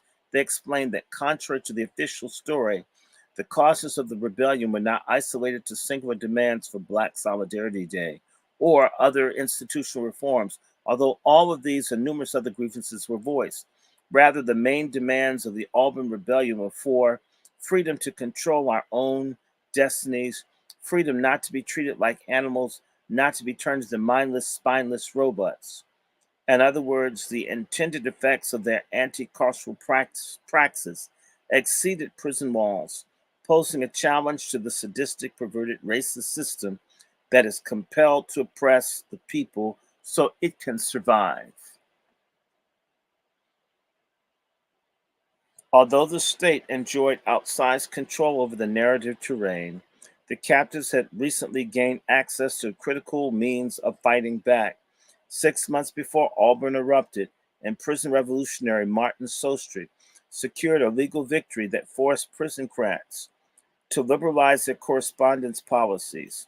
Prior to Sostre v. Rockefeller, Department of Corrections regulated written correspondence in ways but that all but ensured captives were incapable of nurturing meaningful relationships beyond the walls. All letters had to be handwritten in English on an institutional template that provided minimal space for content. Captives were prohibited from discussing prison news and were not allowed to exchange letters with immediate blood relations. Furthermore, expressions of intimacy, even between those within the state's narrowly defined understanding of kinship, were censored. As an Auburn, Attica rebel named Mariano Dalu Gonzalez explained, if your mother wrote something or you wrote something affectionate, they had to take scissors and literally cut it out and put a piece of tape across the letter and give it to you like that. The social ruling formally overturned the oppressive arrangement, enabling captives to employ the epistolary form with greater autonomy, establishing a new arena of anti-carceral revolt. The state marked the surrender of the hostages on November 4th as the Auburn Rebellion. In Governor Rockefeller issued a press release claiming that prison guards and the state police had swiftly restored order, recaging all captives without confrontation. Auburn's local paper, the Citizen Advertiser, regurgitated this official line, as did the New York Times, which declared the prison quiet after the outbreak. In its brief discussion of Auburn, the New York State Special Commission on Attica makes no mention of the official retribution or ongoing resistance, only allowing the state's promise of non-reprisal to be broken when 13 ringleaders were shipped out of Auburn and put in solitary confinement elsewhere. Heather Ann Thompson's history of Attica does slightly better, noting that the captives were beaten and forced to run gauntlets of angry COs with their batons after their surrender, that over 100 rebels were placed in long-term isolation in Auburn, and that 6 indicted for criminal acts during that rebellion. Yet, despite being titled The Voices from Auburn, Thompson's narrative is largely told from the perspective of the Department of Corrections Commissioner Russell G. Oswald, that affords readers few opportunities to hear from the rebels themselves. For several months after their tactical surrender, the Auburn rebels waged a discursive insurgency that ruptured the narrative incarceration of their praxis. It started slowly, with few, if any, letters reaching their intended recipients for nearly 2 months. Between January and May of 1971, however, their letters reached family members, federal judges, and community organizers. They were subsequently published in a variety of left outlets, including Palante, The Black Scholar, Village Voice, and Right On. 6 months after reporting that Auburn was quiet, even the New York Times was forced to concede that the prison remained turbulent. Their officers were overwhelmed with what journalists described as hundreds of letters that pour forth weekly from isolated galleries, some of which were penned in blood. In response to the captives' desperate calls for support, the Marxist group called Youth Against War and Fascism launched the Prisoner Solidarity Committee, an explicitly abolitionist formation established in February of 1971.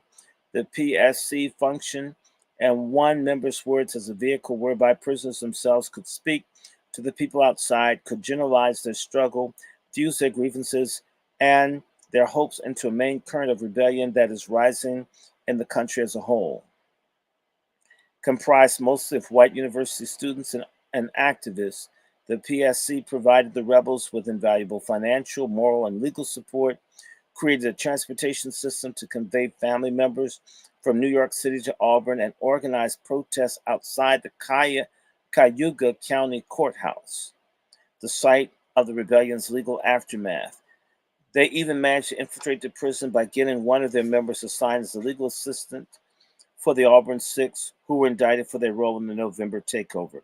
The PSC's political labor left behind rich but yet largely intact archive of abolitionist journalism, now memorialized in periodicals such as The Workers' World, The Activist, The Battles Axe, and pamphlets such as The Fight for Freedom. It's the only thing worth fighting for, and The Prisoner's Call Out. And across the numerous flyers and other promotional materials, it is because the PSC valued and amplified the rebels' letter writing praxis that an alternative discourse of the rebellion can be constituted. In contrast to that of the state, this narrative does not claim to tell the whole story. It does not pretend to be dispassionate or objective. It is explicit in its antagonism towards capital, white supremacy, and imperialist war, both foreign and domestic. After regaining control, Warden Fritz enacted a plan to isolate, silence, and punish the rebels, declaring a state of emergency. He placed the prison on total lockdown, indefinitely suspending all programming. Let me show you what the illustrations inside the book look like. The glare. You got to get a copy of this. This is a phenomenal book. I'm going to get, oh, it's right there. Give me one. I'm going to take one more break, but I'm not leaving. I'm going to step right here. 1 second. I'm on page 60, so let me read this. He placed the prison on total lockdown, indefinitely suspending all programming, visits, internal movements, and correspondence. 11 of the 13 ringleaders were transferred to Attica and immediately sequestered in solitary confinement. The remaining two suffered the same fate in Greenhaven. Out of the 400 black militants believed to be the most active in the rebellion, Fritz isolated 80 captives within a gallery of special housing unit, cages on the top floor of Auburn's cell block, also known as the Roof. The remaining malcontents were kept in 24 isolation in the general population, pending transfer to Comstock, Clinton, and other maximum security prisons. Once more, that the SHU space could be made available. Special housing units.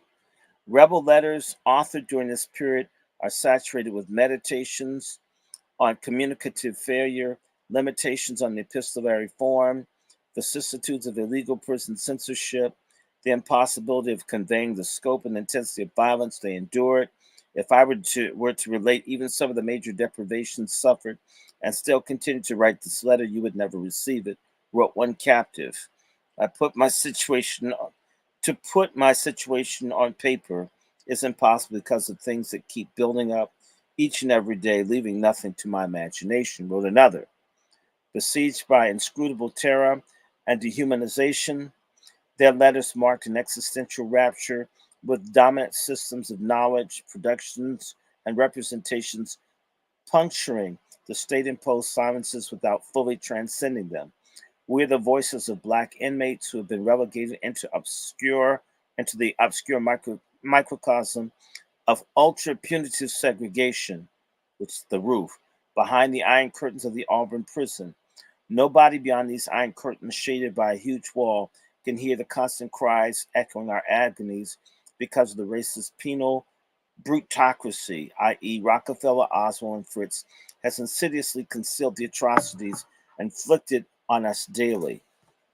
In a confidential Department of Correction report, an investigator concluded that diligent research yielded no evidence that the rebellion was the brutal outcome of months of or years of sadistic treatment, color discrimination, of bad food or senseless withdrawal of privilege and denial of proper civil rights. Yet, according to rebel letters, even this investigation was taking place, the population was enduring arcane forms of racial terror.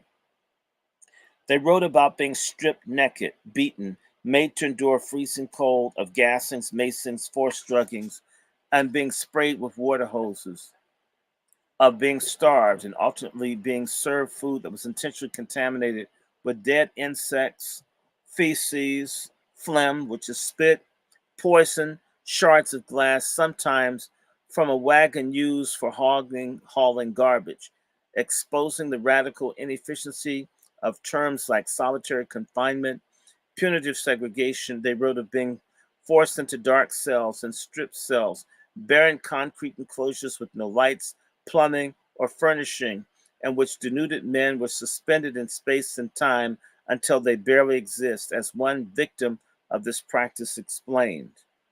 Conceptualizing the prison as a place beyond legality, another wrote, so many crimes have been committed by the officials hereof that we no longer even know whether or not the United States Constitution or the law of America or martial decrees arbitrarily enforced uh, by Harry Fritz or his agents. Within and against this ironclad atmosphere of racist hate, captive rebels engaged in autopoetic experiments and narratively engaged in radical mutations of their being. And the prisoners call out Freedom Leon, also known as a writer for the people, and whose articulation protracted a war, opened this chapter, explains how he was politicized in the tombs by Dhoruba, Ben Wahad, and Kwando Kinshasa of the Panther 21. During the development arc of figures like Malcolm X, Eldridge Cleaver, and George Jackson, Leon traces his metamorphosis from what he called a ghetto rat, a subject that identified with all the establishment advocated as legitimate, that did not strive to be a man and be human, and most of all to be free, into a revolutionary.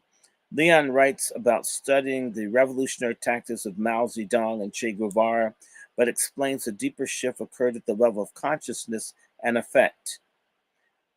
From the Panthers, he learned that revolution had to be within the body of the person, that the revolution is a process rearranging one's values. To put simply, the death of the nigger and the birth of the black man after coming to grips with being proud to be oneself, echoing Frantz Fanon's theorization of how the anti colonial struggle leads to the death of colonized beings and the opening of new humanist horizons.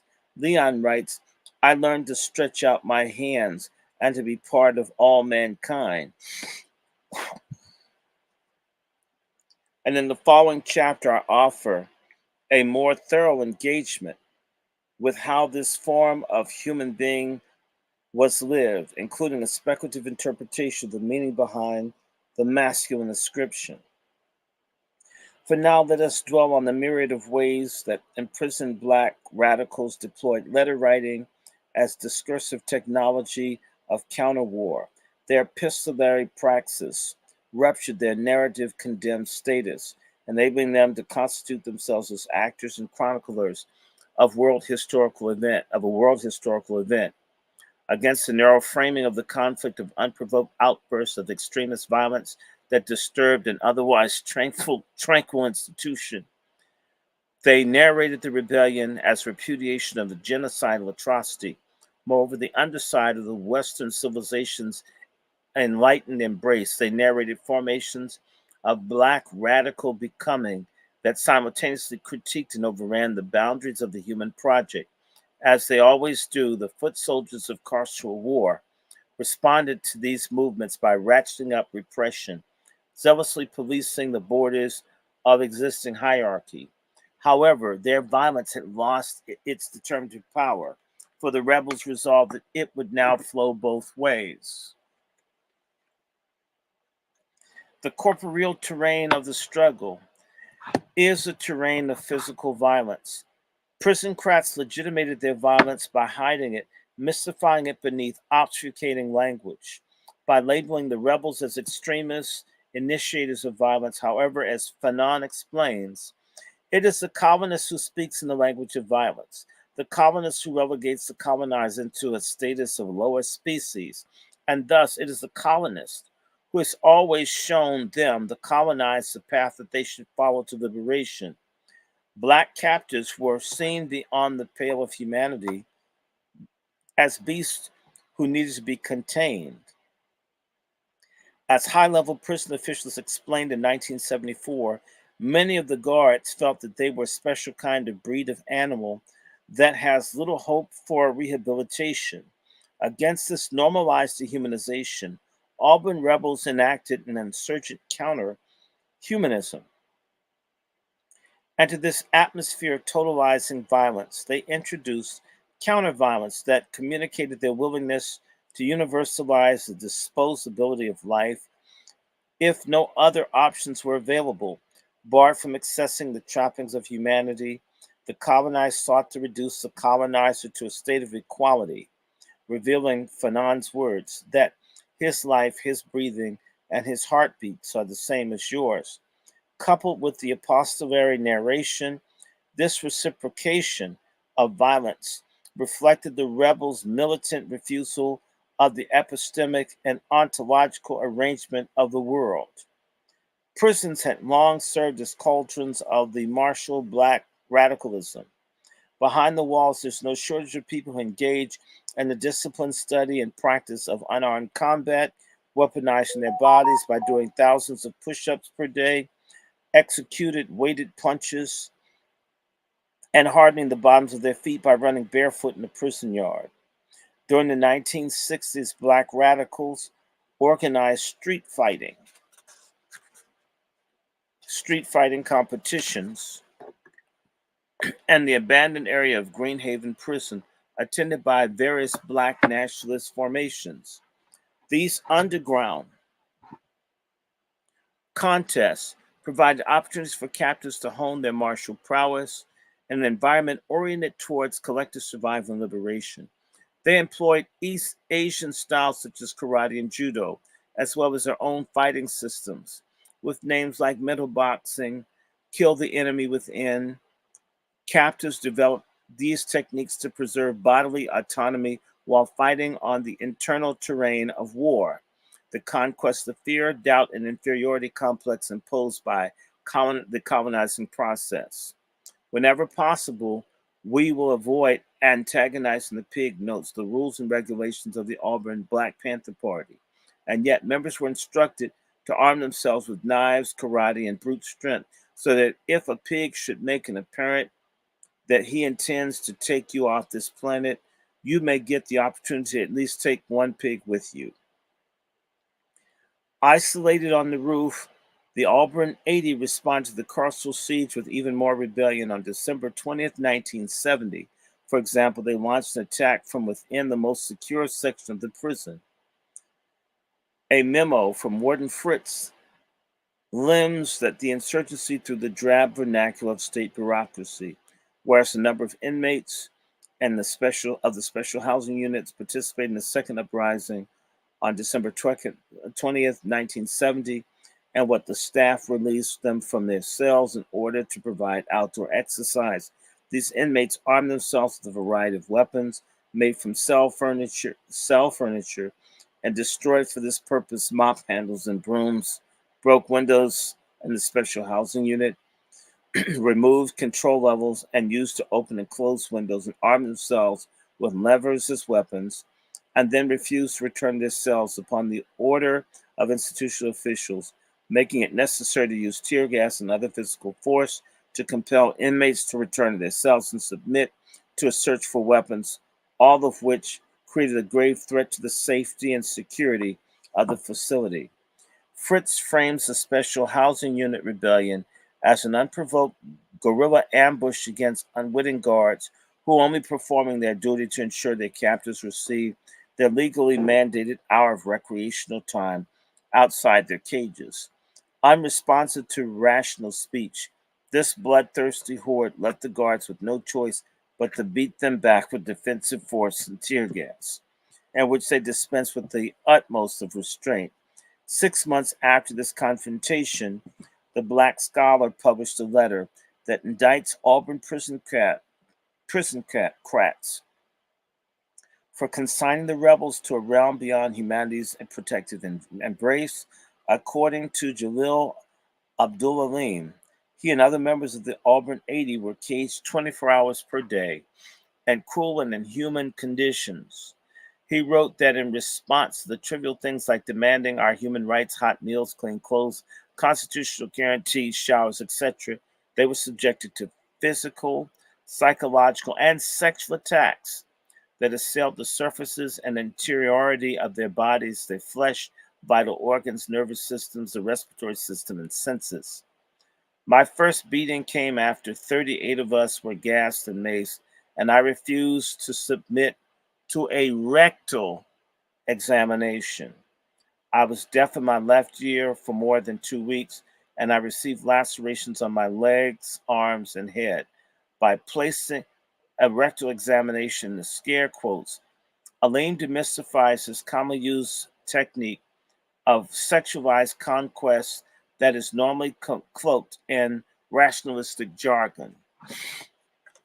And y'all say the LGBTQ is on black folks' side. They say that.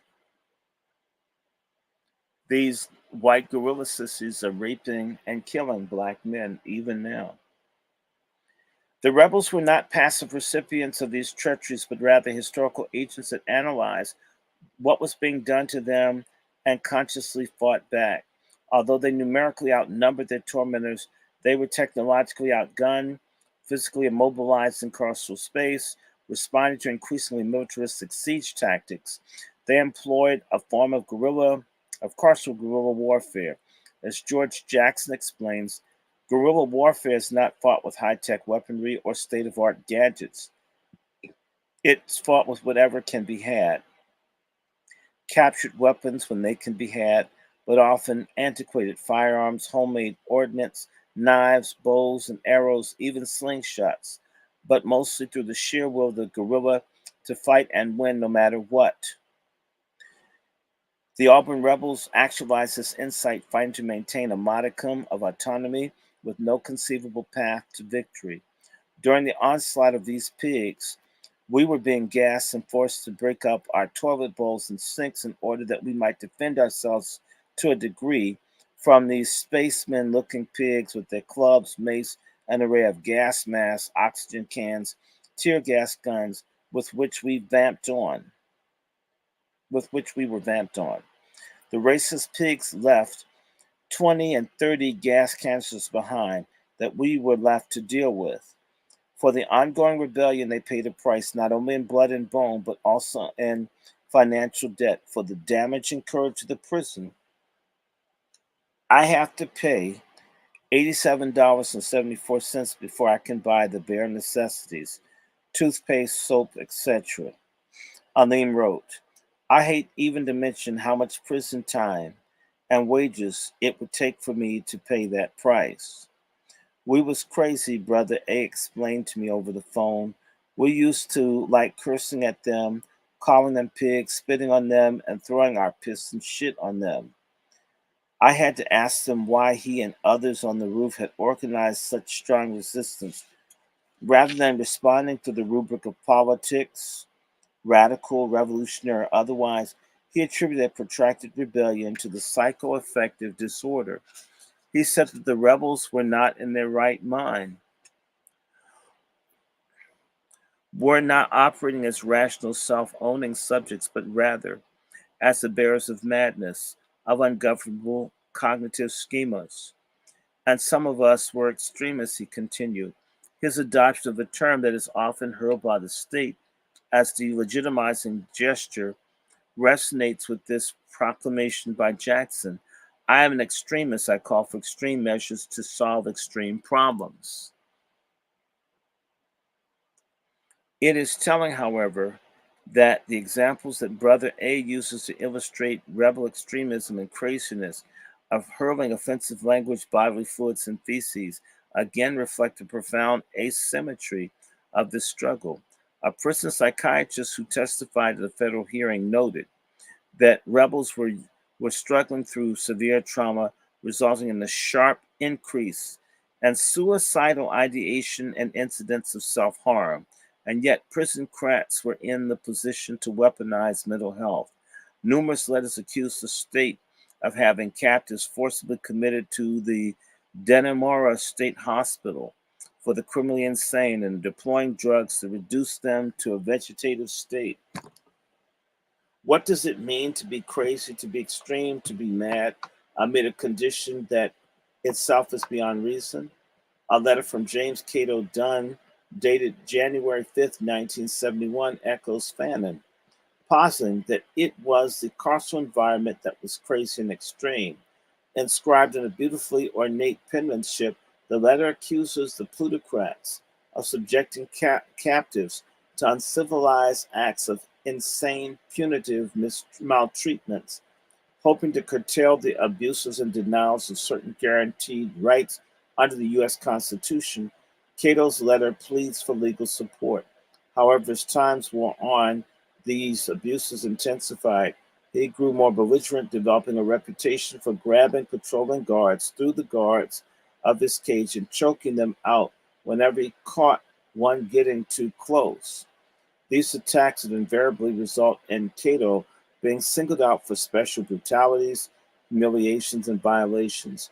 Yet the guards understood that they could not abuse him without incurring a consequence, and they began to give the area in front of his cage a wide berth. In a letter published months later in Right On, Cato seemed to abandon any aspiration for inclusion in normative humanity or citizenship, garners references to the U.S. Constitution, human rights, or attorney. In their stead, Cato demands equal weapons, not equal rights.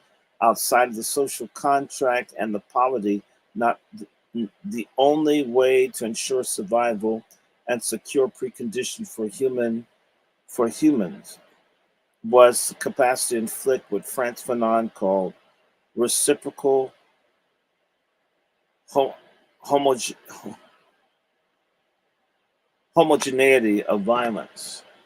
Determined physical rebellion overflowed into Cayuga County Courthouse, where rebels noted the irony in the fact that affixed to the building's exterior was a plaque commemorating Harriet Tubman, the militant abolitionist that lived in Auburn for a time and is buried in its cemetery.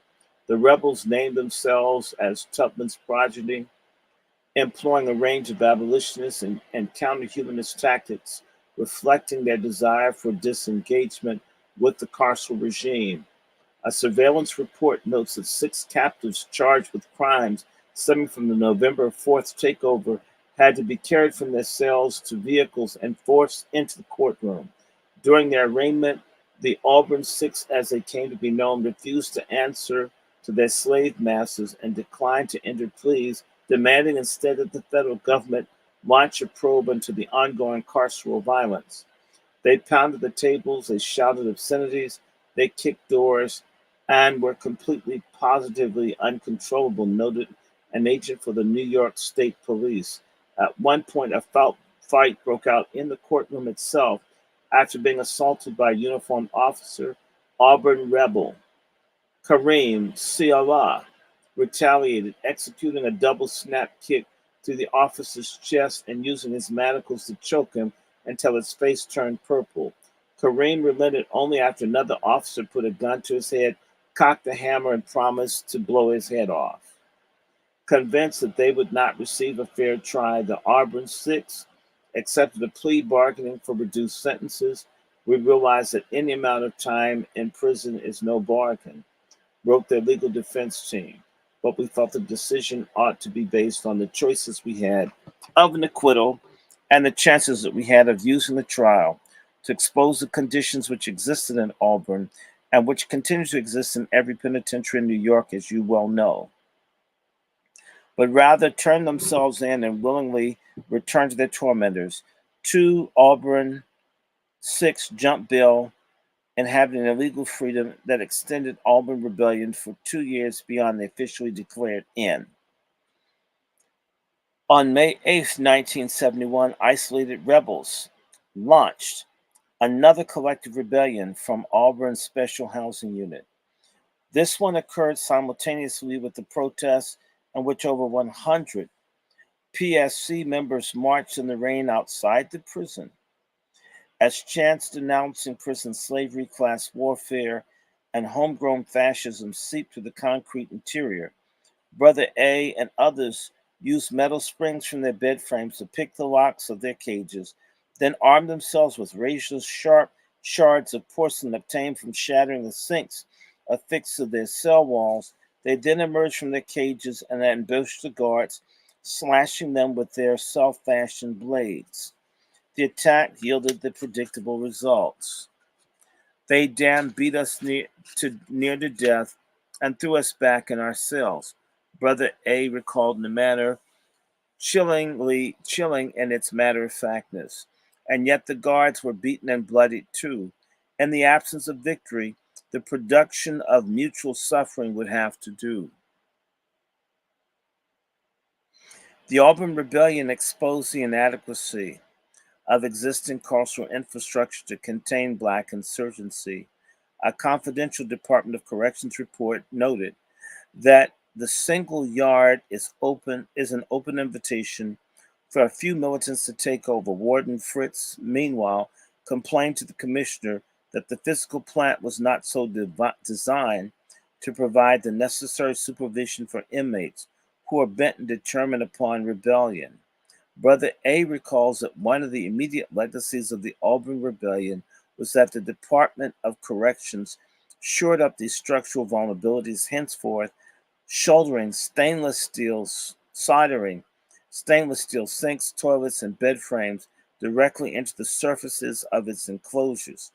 After Attica, as I will discuss, the second part of this book, the so-called control units, the Maximax and Supermax prisons exploded because the struggles like Auburn, the carceral institutions of the future, were increasingly designed for war. As a protracted collision between opposing forces, Auburn radically disrupted the normative paradigm of humanism. The rebels responded to the living lie of human universality by exposing the physical and symbolic violence that relegated them to its underside. Through implacable resistance, non-cooperation, epistolary insurgency, and their counter-human praxis, appropriated and redistributed a fraction of the violence that encircled them, seeped into their pores, and assailed their psyches. And doing so, they communicated their refusal to be dominated and their desire to be liberated from humanity as embodied by their captors. Engaging in Fanon's dialectics of violence and liberation, George Jackson had written, "Two men die with the stroke that slays the slave master. The slave master dies in a way that he can do no man any further harm, and then the slave mentality in the former victim dies. But what then? In the final section, I will examine some of the positive experiments with the new modes of Black radical being that the Auburn rebels created. Are y'all with me? Are you liking this? Are you sharing it? Like this? Nobody over here? Look, Judah, you're on this thing right here. Why haven't you liked it? And I'm almost on page 70. Oh my God, you realize? And I might stop here. I may do one more. I may complete this chapter and stop. Let me see. I only have like 8 pages. Let me see.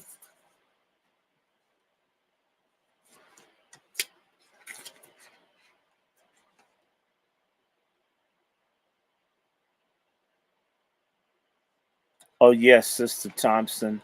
I'm shadow banned. People need to understand. They're working very hard to make me go away. I need people to share these. We were reaching too many people. They got upset. It's up to you. So everybody take a second. Share this space. Come on. I'm gonna take a break for a second. I'm gonna keep taking breaks, but it won't be that long. I'm gonna get a little bit of this right here. I'm gonna take a little colloidal silver. Wait a minute. Let me have some more of it. Let me look.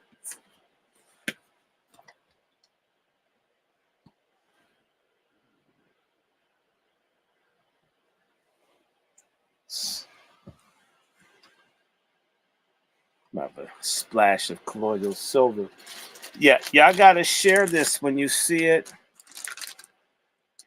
And I'm gonna try to do more of these.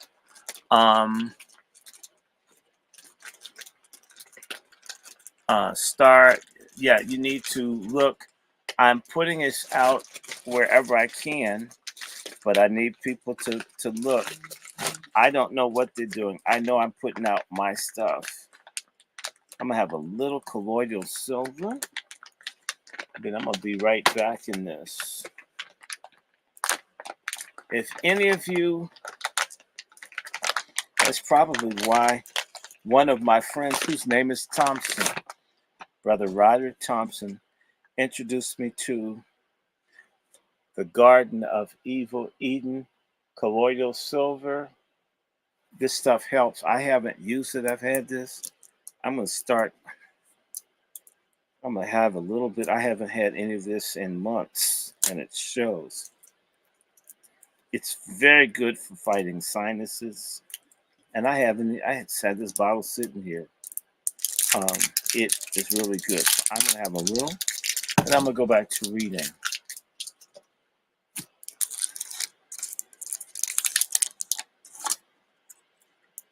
Just a little. Colloidal silver is good for you. Take it if you can get it. These things are expensive, but you don't need that much.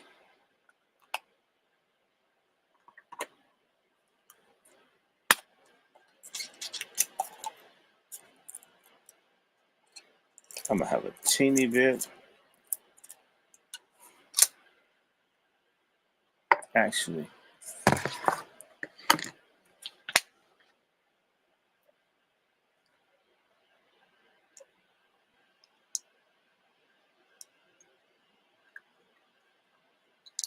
uh-huh.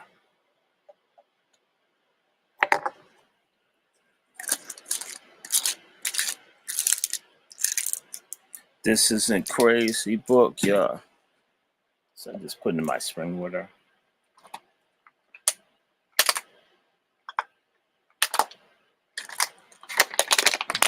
Ooh.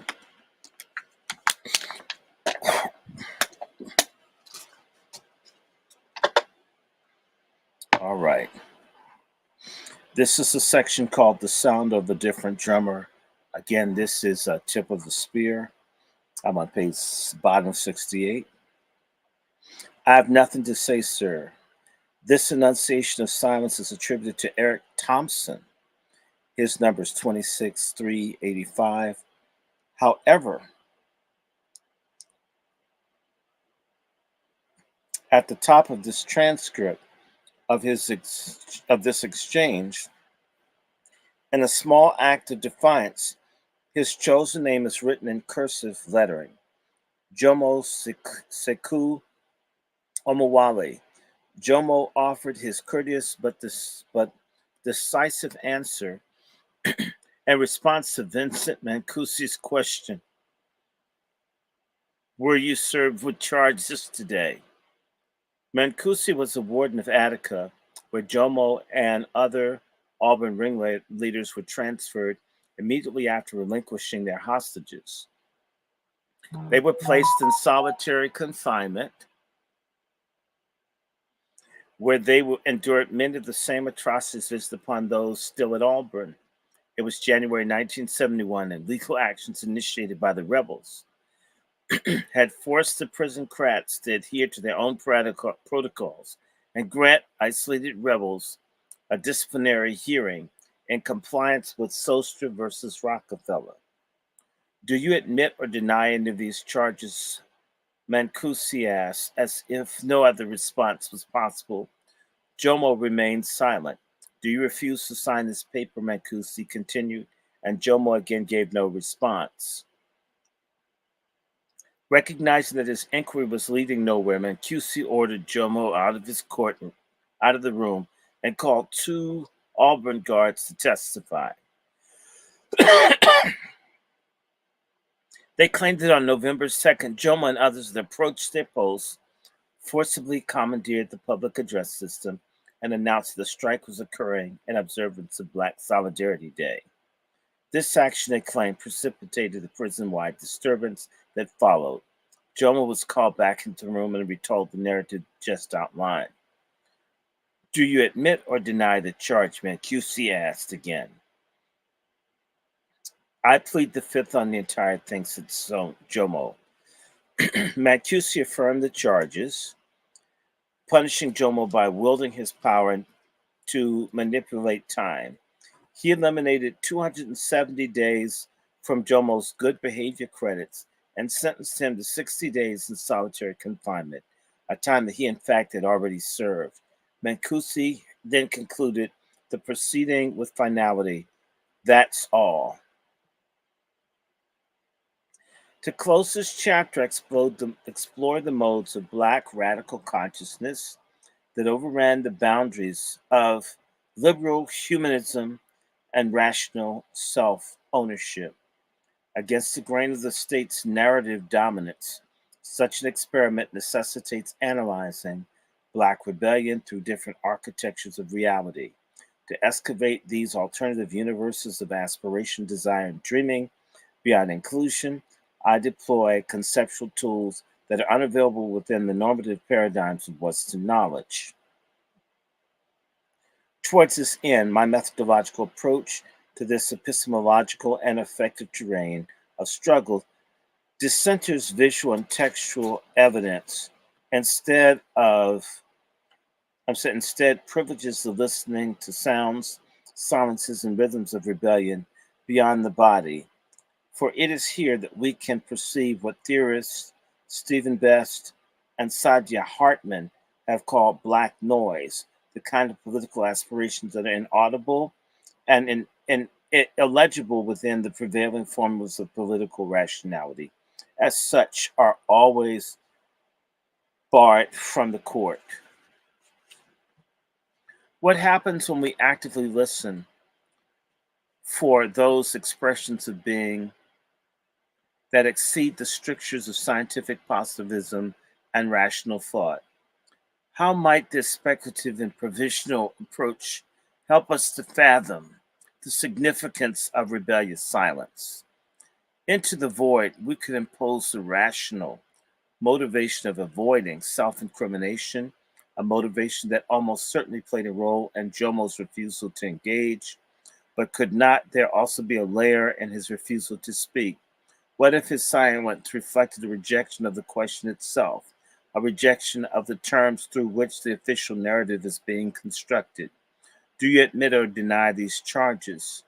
To answer using either word would have legitimized this process and the social order that it produces. Jomo Sekou Omawale, the handwritten name on the top of the page, is a noise that points to an otherwise concealed genealogy of Black radical struggle. Thompson, 26, 385, adopted Jomo, a Kikuyu name meaning burning spear. Sekou, a Fula name meaning wise, from the anti-colonial come statesman in Kenya and Guinea, respectively. Omawale means a child that's come home.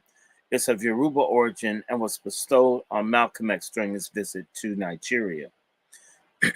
This self-determining onomastic practice, as Edward Anasi termed naming custom of Black Americans,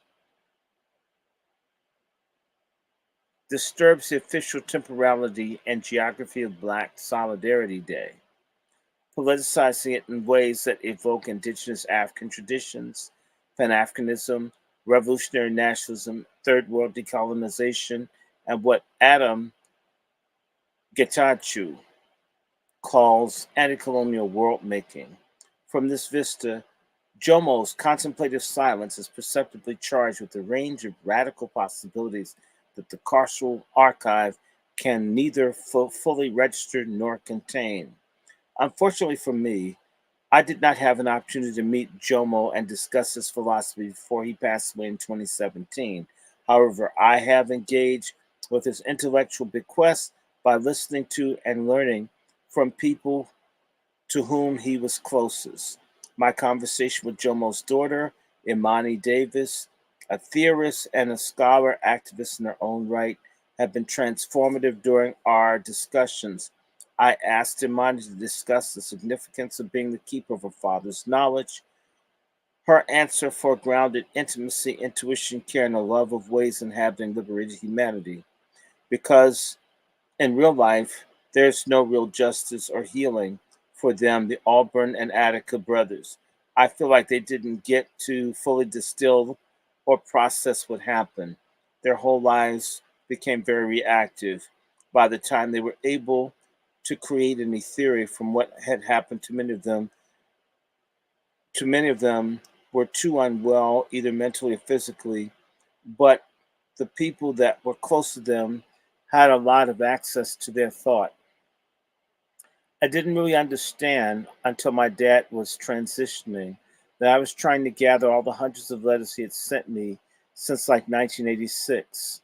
I would be up all night with him and I would be reading through his letters. And it was as if he was trying to create a blueprint for everything, things like in the moment. I didn't really understand why he was saying it. He wrote me a book on a legal pad, and it's like everything I would know since the beginning of time. Ancient Kemet, the Vikings. There are other things like flowers. Which flowers do what? Something like 40 pages. I like to think he realized that he was never going to get to a place of being an old storyteller man that I think he wanted to become, and that prison had afforded him the solitude to really think about what he wanted to continue and what he wanted people to know. Most of our conversations were not political. Most of our conversations were about healing, wellness, care, patience, and compassion. Our relationship was a constant distilling of what he learned in here. She rubs her chest. Imani foregrounds how state inflicted trauma conditioned her father's thought, largely preventing him and others from developing what they had learned as a generalizable social and political theory. At the same time, through physical proximity, emotional intimacy, and through rereading her father's letters in the context of his transition across the threshold of life and death, she managed to access and distill his thought. Reading those letters in this context, she became conscious in ways she had not before that her father had been trying to convey his deepest desires, to articulate a vision for what he had wanted her in the world which she lived in to be. This positive vision was not reducible to resistance, the political rebellion. Rather, it prioritized health, spirituality, internal character development, and authentic self actualization beyond our present humanity. Her description of this knowledge as a possible blueprint for everything resonates with Cedric Robinson's assertion that the Black radical tradition is the continuing development of a collective consciousness informed by the historical struggle for liberation and motivated by the shared sense of obligation to preserve the collective being, a condition he terms the ontology totality. Years after surviving Auburn and Attica, Jomo broke his silence, locating the rebellion's genesis in the struggle to revolutionize the mind of prisoners to help them understand we as prisoners must join together for our common objectives and an end to capitalism, imperialism, racism, and providing adequate food, housing, and shelter for our people, all people really, in sharp contrast to the state's framing of Auburn as a site of normative peace that was disturbed by violent outbursts. Jomo frames the prison as the institutionalization of violence, indeed a flesh-eating monster. When the administration of the Auburn Flesh Pit refused to let us commemorate Black Solidarity Day in November 1970, he wrote, "We joined forces and took over the prison and all the controls of our lives." His invocation of this term flesh is evocative of Hortense Spiller's canonical theorizations of Black enfleshment as the violent severing of the captive body from its motive, will, its its active desires, an attempt to transform the captive into a being for the captor.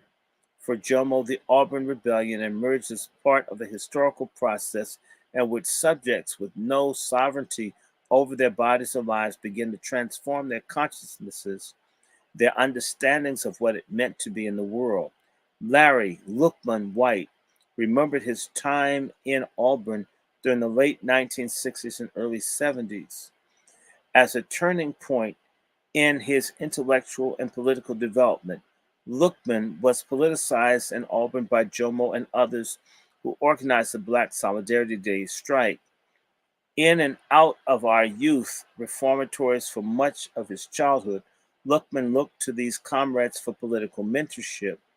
During one of our many conversations, I asked him to tell me about the rebellion, and he responded not with stories of hostage taking, property destruction, or torture, but with a discourse on self realization. Auburn is where I realized I could think. I began to understand that I could write. I never tried to, but I remember I sat down and started writing things down, and I was shocked. Where did this shit come from? So I began to write and read stuff about the Young Lords and the Black Panthers, and began to integrate their stuff into my thinking, and began to hang out with them, and then it just began to evolve. I would gather all of us back in the room of the library and hold secret meetings and break down the political stuff the Panthers was teaching, especially as it applied to prisons. For Lookman, Jomo, and others, the Auburn Rebellion was fundamentally a cognitive rebellion, one that already within the processes within and between bodies and minds prior to the movement in which hostages were captured. Indeed,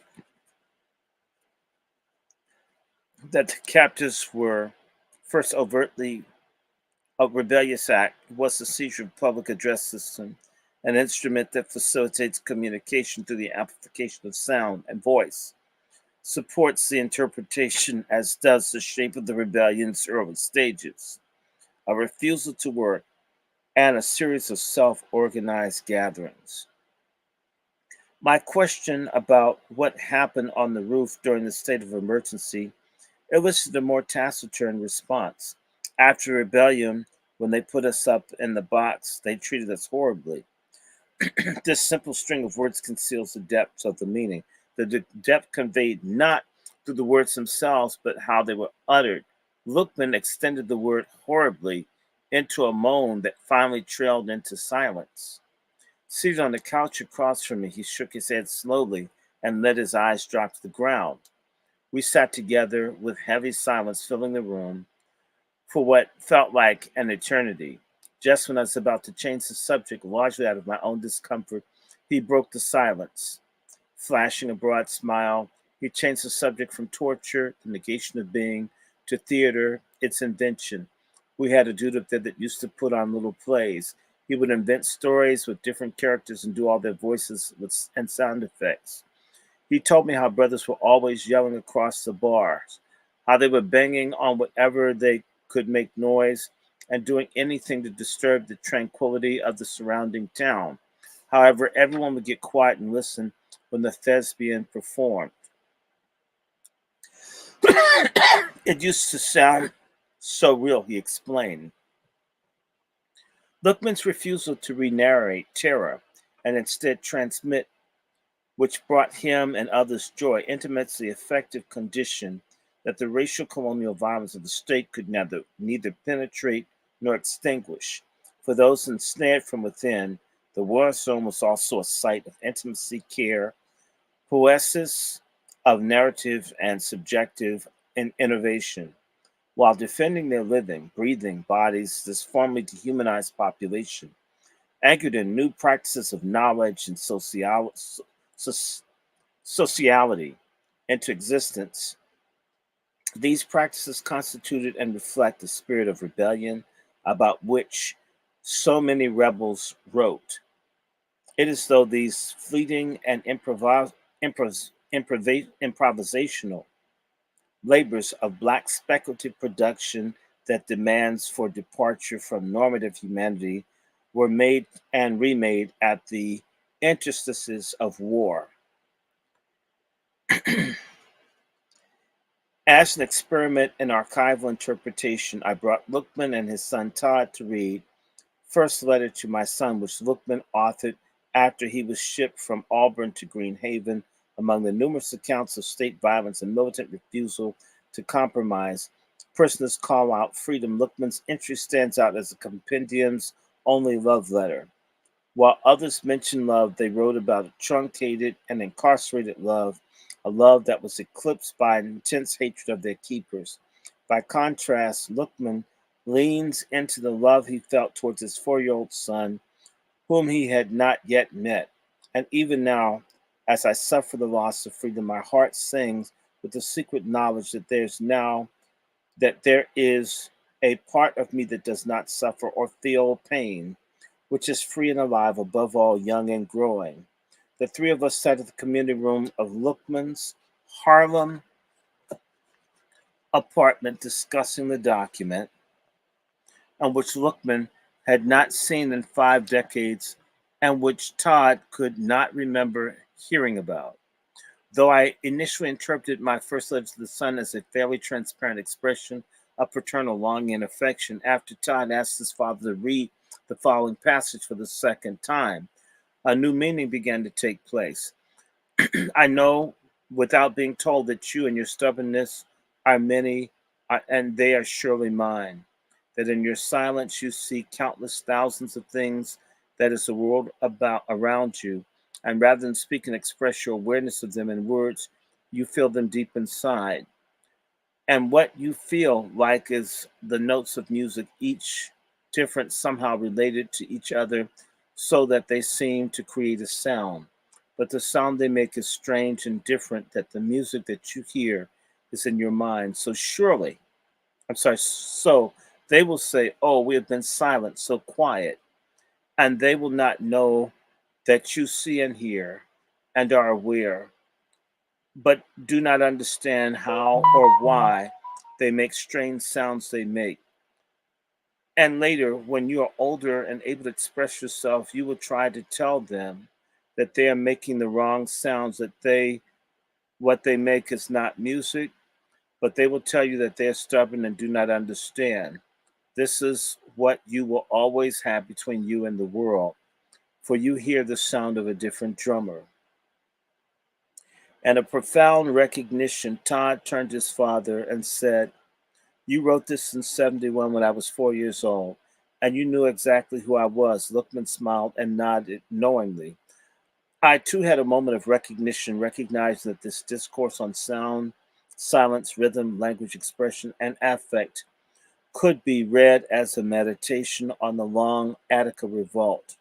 Our collective reading of the letter unlocked hidden layers of meaning, invoked what anthropologist Sarah Ilmud and Sonia Cordes called Poetics of Living Rebellion, a method that calls on us to think with fugitive acts of everyday people struggling to survive the shifting terrains of white supremacy, settler colonial and capitalist power, and ecological devastation, while also tending to the forms of expansion, imagination, rearticulation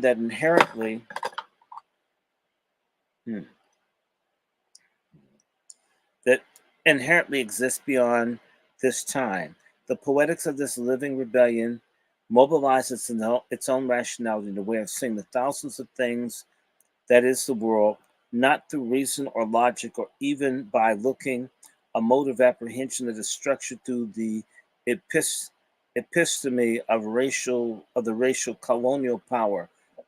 Rather, it acquires meaning through feeling and listening by engaging with sonic frequencies, pulsing cadences, quiet spaces in between. And as Lippmann explains, he can feel the world making the wrong sounds. He senses disharmony and arrhythmia in his body and soul, yet no amount of rational communication could make the world hear what he heard. Her analysis of how Black life is remade under conditions imposed non being, Catherine McKittrick highlights the importance of sound, waveforms, beats, rhythms, acoustics, non notational moods, frequencies that undergird Black music, affirmed through cognitive schemas, modes of being human that refuse anti-Blackness, not as they restructure our existing system of knowledge. For Lookman and others, sound was an essential conduit of knowledge.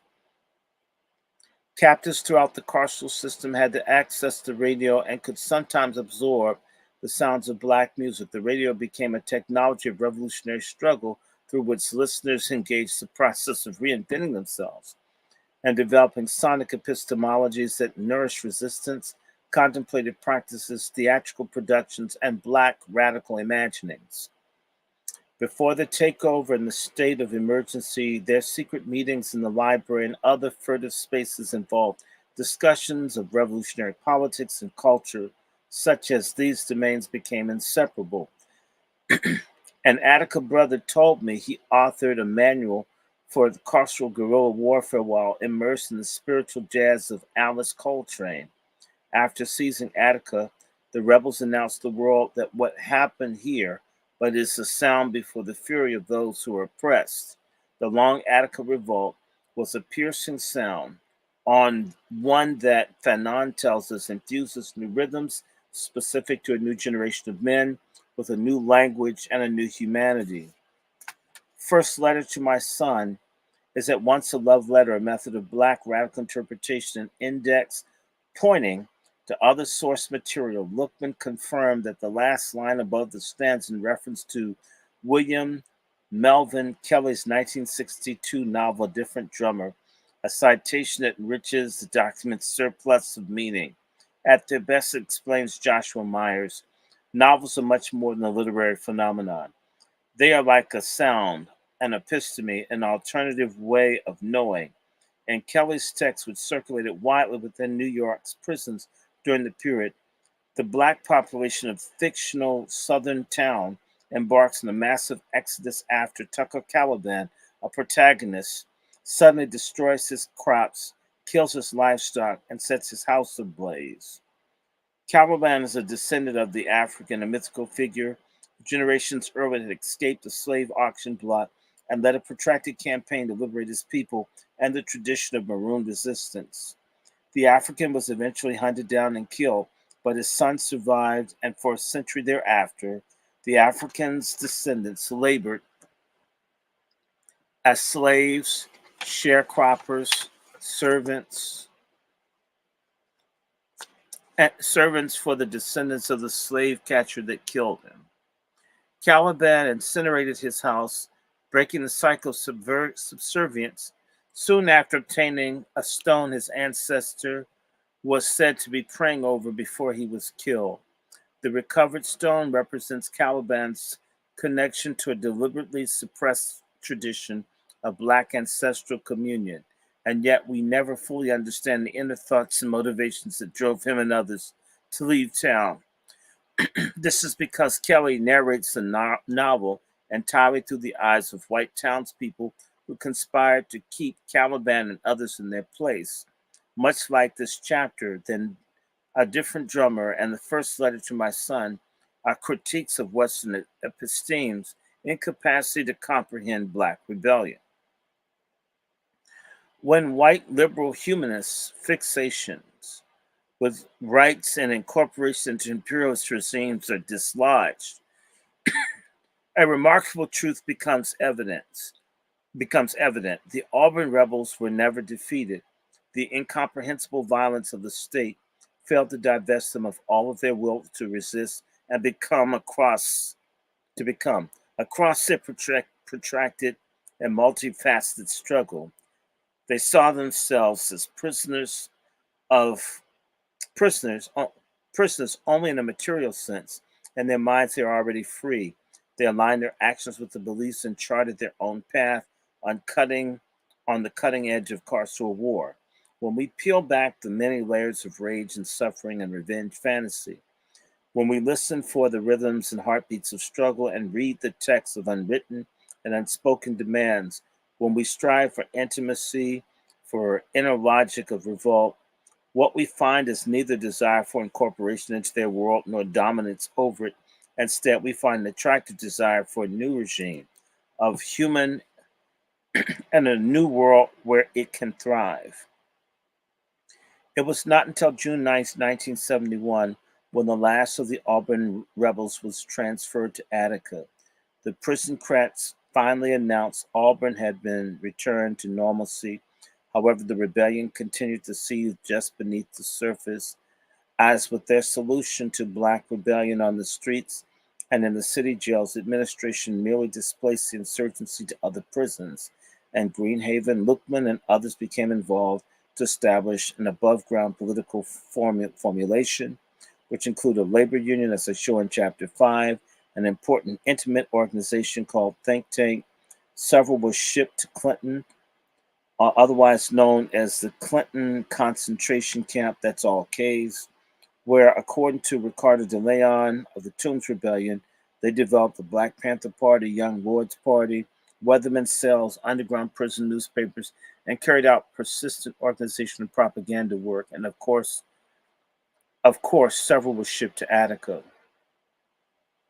Litigation forced prison camps to release Jomo and the other Auburn transferees into Attica's general population.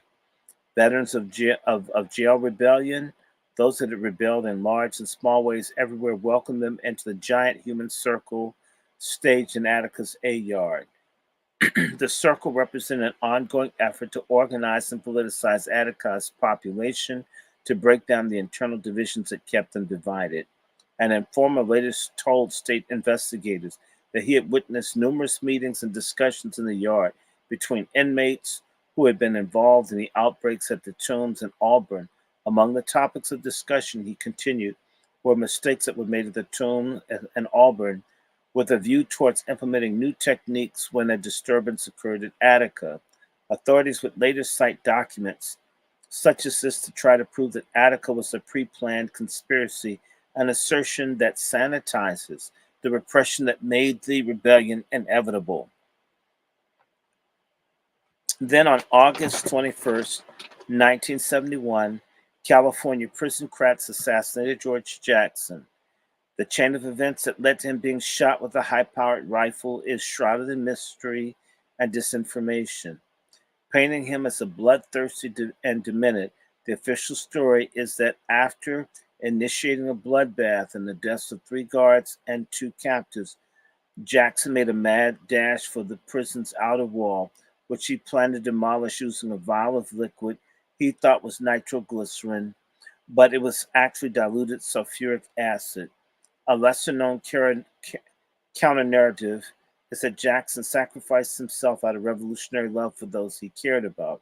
According to people who survived the ordeal, in San Quentin's ultra-punitive adjustment center, where the conflict took place, Jackson knew the guards were planning to snuff him out and fled the prison's interior to protect them from meeting the same fate. In other words and deeds, Jackson theorized a prison movement that was intimately linked to the global struggles against capital, white supremacy, and empire. His bold life and premature death made a profound influence on the captives struggling in New York and beyond. The immediate response to the Attica population was to organize a memorial of remembrance of their fallen comrade. They organized a day long silent fast and wore black armbands as a symbol of mourning. This had an effect, noted one of the organizers. We noted that if people could come together for this, then they could come together for other things. Let us then turn our attention to the Attica Rebellion, a story that we only think we know. As, as should be by now be clear, the events in Attica prison were the result of protracted accumulation of the anti carceral struggle. The possibilities, perils, and contradictions that were present in earlier movements of the revolt intensified in Attica. This is what follows. I decarcerate our understanding of that rebellion, revealing a black radical praxis of abolitionist world making.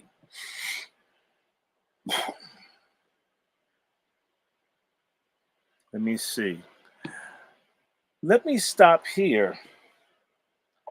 We can do more maybe later. Maybe I'll get up, I'll take another nap, but I'm at chapter 3. I may do another one of these. I think this is kind of cool. I can do Attica. This chapter, maybe I can do Attica. It's short. It's not that long. Maybe I'll do Attica. Attica is okay. Y'all want me to do Attica? Talk to me. I got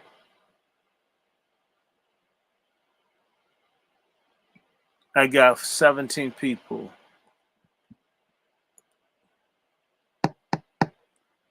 Y'all want me to stop? Because I don't mind. I can pick up Attica and we can do more of this. I'm going to do a little bit more. Y'all want me to do Attica. It's 12:25. I think I can do Attica. I think it's 79 pages. Oh, they got lots of pictures. So, okay, I'll try to do Attica. Okay. Let me take a little bit more of this. Because that, Attica. Then again,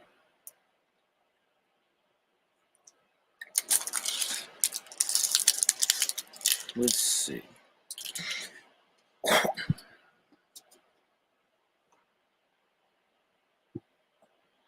I'm thinking, should I do Attica? I am feeling sleepy. Let me stop here. It's close to 12:30 anyway. I said I was going to stop at 12:30. It's 12:10.